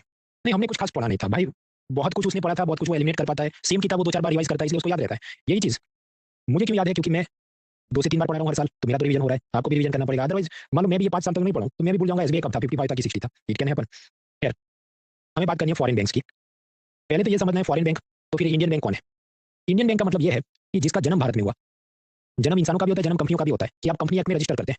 अब जैसे हम बात करें यूटीआई की, तो भारत में जन्म हुआ, उसका रजिस्टर हुई, फिर आगे चल के वो एक्सिस बनती है, तो वो भी भारत का ही हुआ ना। अब आप देखिए इधर शेयर होल्डिंग देखो कि एक्सिस बैंक में कुछ तो होते हैं प्रमोटर। प्रमोटर मतलब जो ओरिजिनल मालिक जिन्होंने शुरुआत की, जैसे यस बैंक का प्रमोटर होगा राणा कपूर, रिलायंस का प्रमोटर होंगे धीरूभाई अंबानी वगैरह। तो प्रमोटर मतलब जिन्होंने शुरू में शुरुआत की थी, वो 16% उनके पास है। मेरे आपके जैसे इन्वेस्टर के पास 27% शेयर एक्सिस बैंक है, और फॉरेन इन्वेस्टर्स के पास 57% शेयर होल्डिंग है। अब आप कहेंगे तो ये तो गलत नहीं हो गया, ये इंडियन बैंक कैसे, जब इसके सारे मालिक मेजोरिटी तो फॉरेनर्स हैं, तो ये इंडियन बैंक कैसे? ये स्टिल इंडियन बैंक ही है, क्योंकि इसका जन्म इंडिया में हुआ है। सुंदर पिचाई या जो भी एक्सवाइजेड वो अमेरिका गया था, अब ये नहीं कह सकते कि वो उसके खून में इंडिया नहीं है, वो चाहे कुछ भी वो कर ले। प्रश्न, क्या फॉरेनर्स भारत की बैंक में शेयर खरीद सकते? जब हाँ, जो कोई सरकारी बैंक है जैसे एसबीआई, पंजाब नेशनल बैंक, तो उसमें मैक्सिमम 20% शेयर होल्डिंग विदेशी लोग खरीद सकते हैं। और जो प्राइवेट सेक्टर बैंक है जैसे आईसीआईसीआई, एचडीएफसी वगैरह, तो उसमें 100% शेयर होते हैं, उसमें से 49 फॉरेनर्स खरीद सकते हैं विदाउट गवर्नमेंट परमिशन, यानी हम कहते हैं ऑटोमेटिक रूट। लेकिन उससे ज्यादा वो खरीदना चाहे तो फिर सरकार की मंजूरी लेनी होती है। Then private sector Indian bank में फॉरेनर्स अप टू 74% ओनरशिप उनकी हो सकती है। ये एफडीआई के बारे में हम लोग पिलर 3 में पढ़ेंगे, आराम से। हाँ तो समझो, इंडियन बैंक मतलब वो परसेंटेज शेयर होल्डिंग से इंडियन या फॉरेन नहीं कहा जाता, वो इस पे निर्भर है कि उसका जन्म हुआ तो रजिस्ट्रेशन पहले किधर हुआ, तो इंडिया में हो तो इंडियन बैंक है। फॉरेन बैंक किसको बोलेंगे? जिसका रजिस्ट्रेशन फॉरेन है और फिर आके उसने इंडिया में ब्रांच खोला। फॉर एग्जाम्पल कि मान लीजिए कोई बैंक ऑफ अमेरिका हो या एचएसबीसी या कोई बैंक हो, अब उसने यूएस टेक्सास स्टेट की कंपनी में रजिस्ट्रेशन किया तो उसका जन्म उधर का है, फिर इधर आए तो इंडियन बैंक नहीं माना जाएगा। तो ऐसे ये फॉरेन बैंक्स होते हैं। अब भारत में डिसीजन ये है कि फॉरेन बैंक्स खोले जा सकते हैं हाँ, बट ऑन रेसिप्रोकल बेसिस, पारस्परिकता के हिसाब से। मतलब अगर ट्रंप ये कहे कि हम एसबीआई को अमेरिका में ब्रांच खोलने देंगे तो हम कहेंगे हाँ, हम अमेरिकन बैंक्स को इंडिया में ब्रांच खोलने देंगे, ताली दो हाथ से बजेगी। नॉर्थ कोरिया कहने हम इंडिया की बैंकों को इधर प्योंगयांग में या किधर नहीं आने देंगे, तो हम भी नॉर्थ कोरिया की बैंक को भारत में ब्रांच नहीं खोलने देंगे। अब मान लीजिए हांगकांग में एक फॉरेन बैंक है एचएसबीसी, तो उसको भारत में जब खोलना है अपना ब्रांच वगैरह, तो वो क्या करेंगे, एक नई सब्सिडियरी कंपनी या डॉटर कंपनी बनाएंगे, रजिस्टर करेंगे भारत में एचएसबीसी इंडिया। लेकिन उसका खून या ब्लड लाइन कैसे आ रही थी, तो फॉरेनर है, फिर यहाँ भारत की उसकी जो कंपनी है उसमें उसकी मेजॉरिटी शेयर होल्डिंग होगी और फिर वो बनेगा। तो ऐसा भी अगर हो तो इसे फॉरेन बैंक ही माना जाएगा, क्योंकि इसके माँ बाप जो है जिन्होंने जन्म दिया ये सब फॉरेनर से, तो ये ब्रांच खोल सकते हैं। लेकिन शर्त है कि ऐसी जो भी ये एचएसबीसी इंडिया कंपनी है उसका मिनिमम 5 बिलियन रुपीज का उसमें कैपिटल होना चाहिए, पूंजी होनी चाहिए, और उसके जो बोर्ड ऑफ डायरेक्टर्स हैं, मान लीजिए 15 लोग हैं या 16 लोग हैं, तो उसमें कम से कम 50% आधे लोग भारतीय होने चाहिए, तभी ऐसी फॉरेन बैंक्स भारत में ब्रांच खोल सकती है। ये मुझे नहीं पता था, क्योंकि ऐसा कभी यूपीएससी ने पिछले 25 साल में पूछा नहीं था, लेकिन फिर इन्होंने 2024 में पूछा, तो क्या करना चाहिए? कीप कर देना चाहिए भाई, नहीं पता तो फिर फैक्सी पूछें तो गलत भी तो हो सकता था, वो कुछ और दे दे और आप तुक्के मारे। इसलिए आप समझो इकोनॉमी के 15 to 17 question economy and government scheme के, तो 10-12 टिक होते हैं, उसके ऊपर भगवान मालिक होता है, उसको स्किप करना है, उसको ईगो का मुद्दा बना के टिक नहीं करना होता। तो ये आजकल चल रहा है और कई सालों से यही चल रहा है इकोनॉमी के अंदर। स्ट्रेट फॉरवर्ड सवाल अगर यूपीएससी पूछेगी तो उसका भौकाल नहीं रहेगा, लोग डरेंगे नहीं, इसलिए वो उसको हमेशा ये करना होता है। वरना मतलब ये पूछने का क्या मतलब है? आपको ये पता है then does it mean you are better IAS officer, और आपको ये नहीं पता does it mean you are going to be a corrupt IAS officer? No, but that is the competitive exam. तो हमें एकदम मैकेनिकल कंप्यूटर वाला काम एल्गोरिथम से करना चाहिए। मुझे पता है आधे ऑप्शन पता है, 50-50 एलिमिनेशन करूंगा, मुझे कुछ नहीं पता है मैं स्किप करूंगा without getting passionate about anything. खैर, कमर्शियल बैंक हमने कंप्लीट किया, ये सब एसबीआई एक्सिस इनकी बात हो गई। इनको हम यूनिवर्सल बैंक भी कह सकते हैं, सार्वत्रिक, क्योंकि ये भारत में और भारत के बाहर कहीं पर भी अपना ब्रांच खोल सकते हैं। इसके मुकाबले कुछ ऐसे बैंक होते हैं जैसे पूर्वांचल बैंक, जो एक रीजनल रूरल बैंक है, आरआरबी, क्षेत्रीय ग्रामीण बैंक। तो मतलब वो पूर्वांचल गोरखपुर के आसपास ही अपना ब्रांच खोल सकता है, वो अहमदाबाद बड़ौदा सूरत में आके ब्रांच नहीं खोलेगा। तो इसे हम क्या कहेंगे? आप यूनिवर्सल तो बोल नहीं सकते, इसको आप क्या कहेंगे? Differential bank. थोड़ा डिफरेंट है कि जैसे ज्योग्राफी रिस्ट्रिक्शन है इस पे, हर जगह ब्रांच नहीं खोल सकते, तो इसमें एक आता है रीजनल रूरल बैंक्स, फिर आता है लोकल एरिया बैंक्स, वो क्या आगे देखते हैं। तो ये थोड़े अलग किस्म के बैंक हैं। दूसरा, ये जो एसबीआई एक्सिस वगैरह है, ये तो किसी से भी टाइम डिपॉजिट में क्या फिक्स डिपॉजिट वगैरह ले सकते हैं, डिमांड डिपॉजिट मतलब करंट अकाउंट सेविंग अकाउंट ले सकते हैं, कोई भी अमाउंट का 5 लाख 50 करोड़ जो आपको देना है आप डिपॉजिट कर सकते हैं, because they are universal banks. उसके मुकाबले जो पेमेंट बैंक है जैसे पेटीएम पेमेंट बैंक, तो इनको क्या बोला गया कि आप एक कस्टमर से 2 लाख रुपए से ज्यादा उसका बैंक बैलेंस नहीं रख सकते। तो इसका मतलब ये तो यूनिवर्सल नहीं है, इन पे कुछ तो मर्यादा है, कुछ तो डिफरेंट है। तो पेमेंट बैंक यार डिफरेंशियल बैंक्स। तीसरा, बैंक में आपने जो पैसा डिपॉजिट किया, एसबीआई एक्सिस क्या करेगा? उसको लोन में घुमाएगा। अब लोन में वो किसी को भी दे सकता है, ऋतिक रोशन, आमिर खान, शाहरुख, किसको देना है, शर्त सिर्फ इतनी है कि 40% लोन गरीबों को किसानों को जाना चाहिए, बाकी उसकी मर्जी है, बाकी 60% किसी को भी दे सकता है। ऑन दी अदर हैंड कुछ है स्मॉल फाइनेंस बैंक, कुछ है रीजनल रूरल बैंक, उनको बोला नहीं 100 का आप लोन घुमा रहे तो उसमें 75 आपने गरीबों को किसानों को ही नहीं को देना है। पेमेंट बैंक जैसे पेटीएम बैंक, उनको बोला तुम तो लोन ही नहीं दे सकते। तो इस कारण से ये क्या, ये थोड़े भिन्न हुए, डिफरेंट है, सब डिफरेंशियल बैंक्स। तो यानी हमने ब्रेक से पहले जितना पढ़ा वो सब कमर्शियल बैंक्स कैसे थे, पब्लिक सेक्टर सरकारी, SBI, Punjab National bank, private sector axis वगैरह, फॉरेन बैंक्स हमने देखे, तो ये तो कमर्शियल बैंक्स हुए। अब जो हम पढ़ रहे हैं वो भी कमर्शियल है, कमर्शियल मतलब प्रॉफिट के लिए चला रहे हैं, लेकिन उनका थोड़ा अलग है। Regional bank, local area bank, small finance bank, payment bank अलग कैसे हुए? या तो ये ज्योग्राफी के हिसाब से पूरे भारत में खोल नहीं सकते, या सबसे डिपॉजिट नहीं ले सकते, या मैक्सिमम अमाउंट ऑफ डिपॉजिट नहीं ले सकते, या ये लोन कितना दे सकते हैं या दे भी नहीं सकते, ये सब थोड़ा अलग है। तो one by one we will see this differential banks. Narasimham को याद करें हम लोग, देखिए एम नरसिम्हम, उसकी 3 कमेटी बनी थी। 70s में एक बनी कमिटी ऑन फाइनेंशियल इंक्लूजन, वित्तीय समावेश, सब गरीबों के बैंक खाते खोलने। तब उन्होंने ये सजेस्ट किया कि हम एक अलग जात के बैंक खोलने चाहिए, रीजनल रूरल बैंक, आरआरबी, जो भी थोड़ी देर में पढ़ेंगे। 91 में फिर ये नरसिम्हम की कमेटी बनती है, इस बार मुद्दा अलग है, committee on banking sector reform की, बैंकों में बहुत क्राइसिस और लॉस चल रहे हैं, हम क्या करें? तब उसने कहा भारत में private bank, foreign bank allow करो। फिर वापस से इसकी दोबारा बैंकिंग सेक्टर रिफॉर्म की कमेटी 97-98 में बनी, banking sector reform committee number 2 या नरसिम्हम नंबर 2। तब उसने कहा देखो ये credit card, NEFT, RTGS, online payment, ये सब कुछ चल रहा है, इसके वास्ते एक पेमेंट एंड सेटलमेंट सिस्टम बनाया जाए। फिर ये जो बैंक से लोन लेते हैं लोग वापस नहीं चुकाते, तो इसका एक सख्त कानून बनाया जाए, सरफाई एक्ट, जो हम लोग रविवार और सोमवार को हम उसके बारे में पढ़ेंगे। तो these are all associated with Narasimham. खैर, तो नरसिम्हम जब पहली बार उसकी कमेटी बनी 70s के जमाने में, उसने कहा नए जात के बैंक बनाते हैं, आरआरबी। आरआरबी को वैसे तो थियरी थी, लेकिन इस बार 2025 की इकोनॉमिक सर्वे ने वापस इनको याद किया, तो इसलिए इसको पढ़ना है।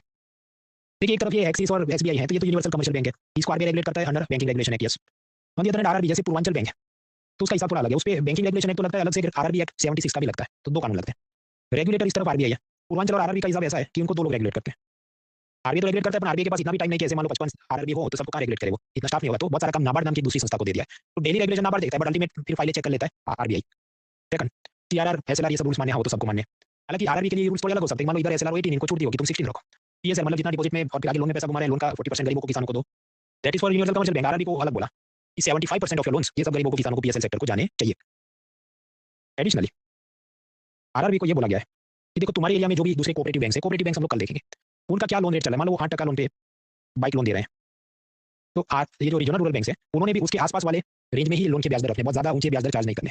तो ये और उस पर रिस्ट्रिक्शन हो गया कि उस इलाके के सहकारी बैंक, सरकारी नहीं सहकारी कोऑपरेटिव बैंक, वो जिस लोन में पैसा घुमा रहे हैं उससे ज्यादा महंगा वाला लोन आपको नहीं देना है, क्योंकि गरीबों का कल्याण ये आरआरबी बैंक का ऑब्जेक्टिव है। अब ये जो एसबीआई है, एक्सिस है, तो उसकी शेयर होल्डिंग क्या होगी? कुछ सरकार के पास शेयर होंगे, कुछ प्राइवेट कंपनी के पास शेयर होंगे, ये चलता है। रीजनल रूरल बैंक का हिसाब अलग है, उसकी शेयर होल्डिंग पहले फिक्स थी कि कोई भी आरआरबी के अंदर यूनियन गवर्नमेंट की 50% ओनरशिप, राज्य सरकार की 15% ओनरशिप, और तीसरा एक स्पॉन्सर बैंक कि मान लो पूर्वांचल बैंक है तो उसका एक बड़ा भाई स्टेट बैंक या दूसरा कोई सरकारी बैंक, बैंक ऑफ बड़ौदा वगैरह, उसे हम स्पॉन्सर बैंक, उसको 35% ओनरशिप होगी। तो ऐसी फिक्स्ड ओनरशिप के साथ आरआरबी चलते थे। तो जैसे ये एक आरआरबी का डेबिट कार्ड है, उत्तर बिहार ग्रामीण बैंक, हाँ तो आरआरबी है फिर, लेकिन इसका एक बड़ा भाई होगा सेंट्रल बैंक ऑफ इंडिया, ये स्पॉन्सर बैंक है, क्योंकि समझो आरआरबी को पैसा कम पड़े, डिपॉजिट में नहीं आता हो, तो स्पॉन्सर बैंक उस रीजनल रूरल बैंक को लोन में पैसा देगा, अपने स्टाफ के द्वारा ट्रेनिंग दिलवाएगा, कंप्यूटर इंस्टॉल कराएगा, ये सब पेमेंट गेटवे रुपए रुपए क्या है हम लोग पिलर 1 पहले चैप्टर में देख चुके हैं। अभी आरआरबी की तकलीफ क्या है? गांव वाले भी स्मार्ट हो गए, उनको जब पैसा डिपॉजिट करना है तो वो एक्सिस और आईसीआईसी और इन सब में करते हैं। क्यों? क्योंकि वहाँ ब्याज अच्छा मिलता हो, एटीएम, नेफ्ट, आरटीजीएस, फिर अमेज़न वगैरह शॉपिंग में आपको कैशबैक और क्रेडिट कार्ड के ऑफर चलते हो, तो ये सब देखिए विलेजर्स की नहीं आता, तो अच्छे बैंक में खोलना, आरआरबी में खाता नहीं खोलना चाहिए। इस कारण से आरआरबी में डिपॉजिट का पैसा आता नहीं, तो क्या करेगा ये स्पॉन्सर बैंक नाबार्ड सबके पास कटोरा लेके घूमते रहता है। विलेजर्स आरआरबी में कब जाते हैं? जब उनको लोन लेता होता है, क्योंकि आरआरबी को सस्ते में लोन देने होंगे, कोऑपरेटिव बैंक की रेंज में लोन इंटरेस्ट होने चाहिए, तभी गांव वाले जाते हैं। लेकिन फिर लोन का वो पैसा गांव वाले खासकर इलेक्शन सीजन में चुकाते नहीं, ये सोचिए कि अभी सरकार हमारा कर्जा माफ कर देगी क्योंकि इलेक्शन आने वाला है। ये सबके चलते आरआरबी काफी लॉस में और काफी इनएफिशिएंटली चल रहे थे।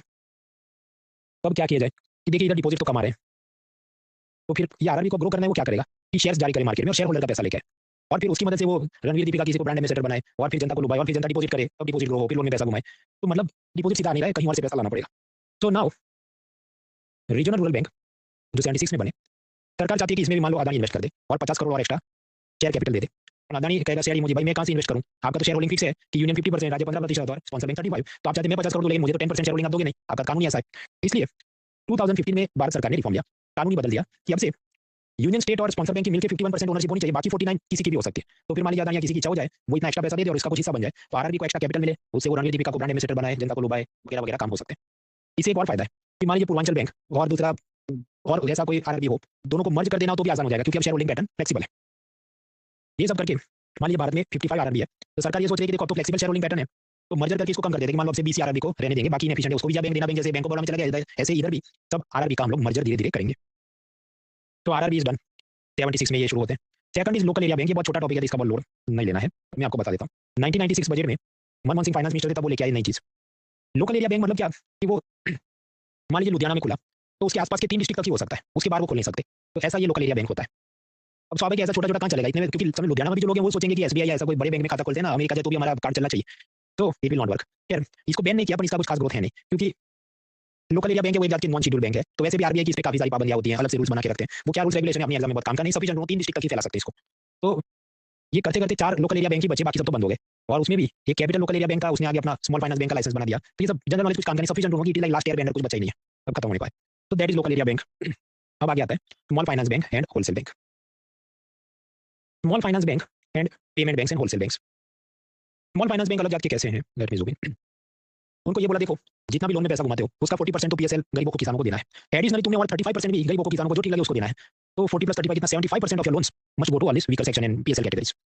दूसरा आपके जितने लोन अकाउंट है, एक लोन अकाउंट, दूसरा, तीसरा, तो जितने भी लोन अकाउंट है आपके, मतलब 4, तो उसमें आधे लोन अकाउंट ऐसे होने चाहिए, मतलब 2 लोन अकाउंट ऐसे होने चाहिए जिसमें 25 लाख से ज्यादा का लोन नहीं दिया हो, मतलब छोटे छोटे साइज के लोन देने हैं। कोई सीधा मुझे 50 लाख करोड़ का लोन दे दो, मुझे बंगला खरीदना है, तो उसको नहीं, आधे जितने आपके लोन अकाउंट है वो 25 लाख से ज्यादा वाले बड़े लोन मत देना। इस कारण से इसको स्मॉल फाइनेंस बैंक बोला गया। आपको एग्जैक्ट नंबर याद नहीं रखना 25 लाख, आपको ये याद रखना ये करोड़ के लोन नहीं दे सकता, इस पे कुछ पाबंदियां है, इसके लिए इसको बोलते हैं स्मॉल फाइनेंस बैंक। फाइनेंस मतलब लोन में पैसा देना, एक बात।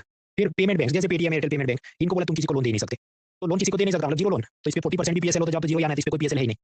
ये क्रेडिट कार्ड भी इशू नहीं कर सकता, क्योंकि क्रेडिट कार्ड एक जात का लोन है, और इनको बोला तुम लोन दे नहीं सकते। अभी यहाँ तक में कुछ लोग झंडा उठा लेंगे कि नहीं पेटीएम पेमेंट बैंक में हमने देखा था लोन का सब एड चल रहा था। देखिए वो ऐसी बात है, असल में जो आपको लोन मिलता है वो फेडरल बैंक जो कि कमर्शियल बैंक है, एसबीआई एक्सिस जैसा, उसने पेटीएम पेमेंट बैंक को बोला तुम हमारे दलाल और ब्रोकर बन जाओ, तुम जाके अपने एड्स चला के हमको बकरे लेके आओ और हम तुमको कमीशन देंगे। पेटीएम पेमेंट बैंक खुद से डिपॉजिटर का पैसा लोन में नहीं दे सकता, उसने खुद अपने एफएक्यू पेज पे लिख के रखा है as per the licensing guidelines payment banks can not offer loans और क्रेडिट। उसी प्रकार क्रेडिट कार्ड भी उसने इशू किया, वो समझो असल में किसी और बैंक आपको चिपका रहा है, वो असल में पेटीएम का नहीं है। एमसीक्यू में याद रखना है, they can not issue loans, they can not issue credit cards, payment banks can't do this. तो प्रश्न तो फिर डिपॉजिट में मान लो 100 रुपया है, उसका क्या करेगा बैंकर? तो पेटीएम ने वो 100 रुपये को गवर्नमेंट सिक्योरिटी ट्रेजरी के लिए सब इन्वेस्ट करना है, या बाकी जो बड़ी शेड्यूल कमर्शियल बैंक है जैसे एक्सिस, उसमें जाके वो सेव कर दे, ये काम हो सकते हैं। अब इस कारण से आप समझो पेमेंट बैंक कोई प्रॉफिटेबल धंधा नहीं कर सकते, क्योंकि जनता से 100 रुपये लिया, गवर्नमेंट सिक्योरिटी में 6 से 8 टका ब्याज मिले, वो खुद जाके पेटीएम वाला एक्सिस में पैसा सेव करे, वो 4 से 8 टका ब्याज दे, तो बीच में क्या प्रॉफिट बचेगा? इस कारण से payment banks is not very profitable business. तो पहले समझो 12-15 लोगों ने लाइसेंस लिए थे, फिर बहुत सारे लोगों ने लाइसेंस सरेंडर कर दिए कि हमको नहीं चलता है, नहीं जमता है, अभी तो 4-5 ही पेमेंट बैंक बचे। Next deposits. Small finance bank में डिपॉजिट की कोई लिमिट नहीं, आपको 5 लाख 50 करोड़ जितना आपको पैसा जमा करना है आप करा सकते हैं। पेमेंट बैंक में लिमिट्स है, फॉर एग्जांपल ये बोला गया एनआरआई लोग इसमें जमा नहीं कर सकते, ऐसा क्यों? शायद आरबीआई को डर होगा कि उधर सब ये सब टेरर फाइनेंस और 2 नंबर के काम कर रहे हैं, ये टाइम डिपॉजिट नहीं ले सकते, मतलब फिक्स डिपॉजिट वगैरह नहीं ले सकते। कुछ लोग कहेंगे नहीं मैंने तो डिपॉजिट का उधर ऐड देखा था, भाई वो किसी और का एजेंट बन के इंडसइंड बैंक की फिक्स डिपॉजिट पेटीएम वाला आपसे ले रहा है, उसके खाली अपने ऐड चलते हैं। तो just remember fix deposit time deposit payment banks can not accept. Demand deposit ले सकते हैं, मतलब करंट अकाउंट सेविंग अकाउंट, वो क्या था लास्ट वीक हम लेक्चर में देख चुके हैं। एक कस्टमर का बैलेंस 2 लाख रुपए से ज्यादा वो नहीं रख सकते। ऐसा क्यों? क्योंकि बड़ी रकम रखेगा तो फिर आरबीआई को डायरेक्ट 2 नंबर के काम होंगे, तो there are limits. ATM card दे सकते हैं, हाँ डेबिट कार्ड दे सकते हैं, क्योंकि आपका खुद का पैसा है। क्रेडिट कार्ड नहीं दे सकता क्योंकि credit card is a loan and Paytm and payment banks can not give loans. अभी आपके पास टू व्हीलर है, फिर कुछ साल बाद आप और पैसा कमाएंगे, सीखेंगे, फोर व्हीलर का लाइसेंस लेंगे। तो इसी तरह ये जो स्मॉल फाइनेंस बैंक है, आरबीआई ने कहा देखो तुम 5-10 साल अच्छे से काम करो तो हम तुम्हारा लाइसेंस अपडेट कर देंगे कि जो स्मॉल फाइनेंस बैंक है उसमें से तुम यूनिवर्सल कमर्शियल बैंक बन जाओगे, जैसे एक्सिस वगैरह है। लेकिन ये ऐसा कंपलसरी नहीं है, आरबीआई की मर्जी है, उसको ठीक लगे तो कर देगा। अगर ऐसा हो तो क्या फायदे हैं? फिर सारे लिमिट सर जाएंगे ना कि 25 लाख से ज्यादा वाले लोन नहीं दे सकते, या तुम्हें 75% पीएसएल मानना होगा, वो सब में काफी लिबर्टी छूट मिल जाएगी। तो स्मॉल फाइनेंस बैंक को तो ये सब दिया। पेमेंट बैंक का क्या, जैसे पेटीएम पेमेंट बैंक, इनको कहा कि देखो तुम्हारा तो मतलब टू व्हीलर से भी नीचे वाला वन व्हीलर या साइकिल का या पैर पे चलने का लाइसेंस है, तुम 5 साल पैर पे चलो, फिर तुमको हम टू व्हीलर का लाइसेंस देंगे स्मॉल फाइनेंस बैंक का, फिर उधर तुम 5 साल चलोगे फिर शायद तुमको यूनिवर्सल बैंक का लाइसेंस मतलब एसबीआई एक्सिस जैसा मिल सकता है, लेकिन पक्का कुछ नहीं है, आरबीआई के डिस्क्रिप्शन यानी विवेक पे है ये एक चीज। लेकिन क्या हम लोग नया ऐसा बैंक खोल सकते हैं जिसे हम कहते हैं वन टैप, कि जब मर्जी हो हम जाके अप्लाई करें, हमें भी बैंक लाइसेंस चाहिए। तो आरबीआई ने स्मॉल फाइनेंस बैंक में अलाउ किया कि अभी भी किसी को आना है तो आ जाना, मैं लाइसेंस के लिए सोच सकता हूँ। पेमेंट बैंक में ऐसा कोई वन टैप सिस्टम नहीं है, क्योंकि जो है वही अपने लाइसेंस सरेंडर करें कि हमको नहीं करना धंधा तो नए को कहाँ देंगे। फिर ये इसका लोड नहीं लेना है। बात ऐसी है कि कुछ बार मान लो कोई अप्लाई करे स्मॉल फाइनेंस बैंक के लिए, तो 2 में लंबा कॉलम आ जाएगा कि ये चल रहा है, तो वो बोलना क्या चाहते हैं मैंने आपको बता दिया। कमर्शियल बैंक खोलने के लिए कितना कैपिटल चाहिए? शुरू में 500 करोड़ चाहिए। स्मॉल फाइनेंस के लिए हो सकता है 200 करोड़ चाहिए, लेकिन वो सब जनरल नॉलेज हमारे लिए काम का नहीं, सफिशिएंट होगा कि कुछ पैसा चाहिए। पेमेंट बैंक में फेमस कौन है? पेटीएम। ये कैसी और पेमेंट बैंक है? India post payment bank. अब इसमें अलग से इसका सब जनरल नॉलेज होता है कि इसका क्या मोटो है, इसमें कौन कौन से 3-4 जात के अकाउंट खोल सकते हैं, क्या इसकी और फैसिलिटी है, ये सब इंडिया ईयर बुक में दिया होता है, सरकारी जो बुक होती है। आईएएस में तो हालांकि उन्होंने कभी पूछा नहीं, लेकिन फिर भी मैंने हैंडआउट में दिया इसलिए कि कुछ बार पोस्ट विभाग की खुद की भर्ती होती है, पोस्टल असिस्टेंट वगैरह, तब उसकी जरूरत पड़े तो it is there, otherwise need not take too much load. Paytm के वादे क्यों हो गए? Paytm is a payment bank. अब आप समझिए, जब भी आपको बैंक अकाउंट खोलना है, पैन कार्ड आधार कार्ड सब आपका केवाईसी होता है। पेटीएम में स्कैम ये चल रहा था कि मान लो किसान का पैन कार्ड आधार कार्ड हो तो उसी की मदद से उसने बहुत सारे और फेक आईडी बनवा दिए, कि जहाँ पर मान लो कोई कोचिंग माफिया जिसके पास कैश में पड़ा पैसा है, अब सीधा अपने नाम में जमा करेगा तो सब रेड हो जाएगी, तो उसका ये फेक आईडी म्यूल अकाउंट दे दिया जाए। तीसरा कोई होटल रेस्टोरेंट वाला है, वो भी टैक्स नहीं भर रहा, उसका ऐसा म्यूल अकाउंट बन जाए, तो केवाईसी फ्रॉड चल रहा था। इसके चलते वो किसान को तो पता भी नहीं कि मेरे पैन कार्ड से इन लोगों ने अकाउंट खोला है। पैन कार्ड क्या है वो हम लोग सेकंड पिलर में देखेंगे। बेसिकली इनकम टैक्स डिपार्टमेंट से आपको नंबर लेना पड़ता है। Man gets 12 crore IT notice, unemployed person gets 2.5 crore notice, daily wager gets 221 crore notice, bank gets no knowledge of. तो फिर आरबीआई ने कहा कि भाई अब तुझे हथौड़ा ही मारना। तो what is the present status? वो सब उसका युधिष्ठिर, वो अश्वत्थामा मर गया, वो हाथी था कि आदमी था, ऐसा सब सस्पेंशन में है कि तुम अभी नए लोगों का अकाउंट नहीं खोल सकते, तुम ये नहीं कर सकते, वो नहीं कर सकते। कंप्लीटली समझो उसको बैन नहीं कर दिया, पर बहुत सारा उसका काम सस्पेंशन में डाल दिया। So what is the present status? उस पे अभी लोड नहीं लेना है, अगले साल परीक्षा तब देख लेंगे तब क्या सिचुएशन है। ओके, सो रीजनल रूरल बैंक देख लिया, लोकल एरिया बैंक देख लिया, small finance bank, payment bank देख लिया। आखिरी अभी 5-7 मिनट का ही काम है, तुम ब्रेक नहीं ले रहे। होलसेल बैंक ये बना नहीं है। देखिए रिटेल शॉप कैसी होती है, क्या आप ये घर के करीब जाते हैं, ये एक आध आपने ब्रेड बिस्किट कुछ ले लिया। होलसेल क्या होता है? बड़ा सा डब्बा बॉक्स भर के जो 50 पाले के बिस्किट का कार्टून बेचता हो। तो होलसेल बैंक्स क्या करेंगे? ये अभी बने नहीं है, जब बनेंगे तो ऐसा होगा कि मान लो शर्त करेंगे कि कम से कम 10 करोड़ रुपए तो ही तुम इधर डिपॉजिट खोल सकते हो, और उसमें से हम जिसको लोन देंगे तो एरिया को नहीं देंगे, जिसको 50 करोड़ का लोन देना है तो ऐसे सब अकाउंट से हम देंगे, और वो भी मोस्टली टारगेट करेंगे कि बड़ा बड़ा सोलर पैनल का अदानी का पार्क है, 50 करोड़ का लोन दे दिया, फिर उसमें से वो पीएसएल सर्टिफिकेट जनरेट करेंगे। फिर बाकी बैंकर जिनको पीएसएल टारगेट कंप्लीट नहीं हो रहे, तो आमिर खान का सर्टिफिकेट शर्मन जोशी खरीद लेगा, ऐसी बात, वो पीएसएल सर्टिफिकेट हमने लास्ट वीक देखे थे। ये सब धंधा ये करेगा। ये बना नहीं है तो इसका लोन नहीं लेना, जब बनेगा तो हम देखेंगे। ये प्रपोज किया गया था कि ऐसे बड़े बड़े बैंक हमको बनाने चाहिए, they are not yet made. मेरे बैंक का नॉर्मल ब्रांच कैसा दिखता है? तो वो ऐसा दिखता है, लोग भीड़ में खड़े हैं, चेक डिपॉजिट करने का एक काउंटर है, पासबुक अपडेट करने का दूसरा काउंटर है, आपको खुद के खाते में कैश जमा करना है इसका तीसरा काउंटर है। ये तो फिजिकल बैंकिंग यूनिट को। अब ये आप देखिए, एक्सिस बैंक ने देखा, देखो हमारा ये जो ब्रांच है इसमें कोई स्टाफ नहीं है, आपको कैश डिपॉजिट करना ये मशीन है, आपको अपनी पासबुक अपडेट करनी है बैंक खाते की, इसका ये मशीन है, आपको खुद के खाते से पैसा विड्रॉ करना है एटीएम, हाँ तो उसका कैश विड्रॉल मशीन है, आपको कैश आपको किसी ने चेक दिया और चेक आपने जमा करना है तो इसका चेक डिपॉजिट मशीन है। ये तो सारा काम डिजिटल ही हो रहा है, इसे क्या कहते हैं? Digital banking unit. तो ये नॉर्मल बैंक का डिजिटल बैंकिंग यूनिट है।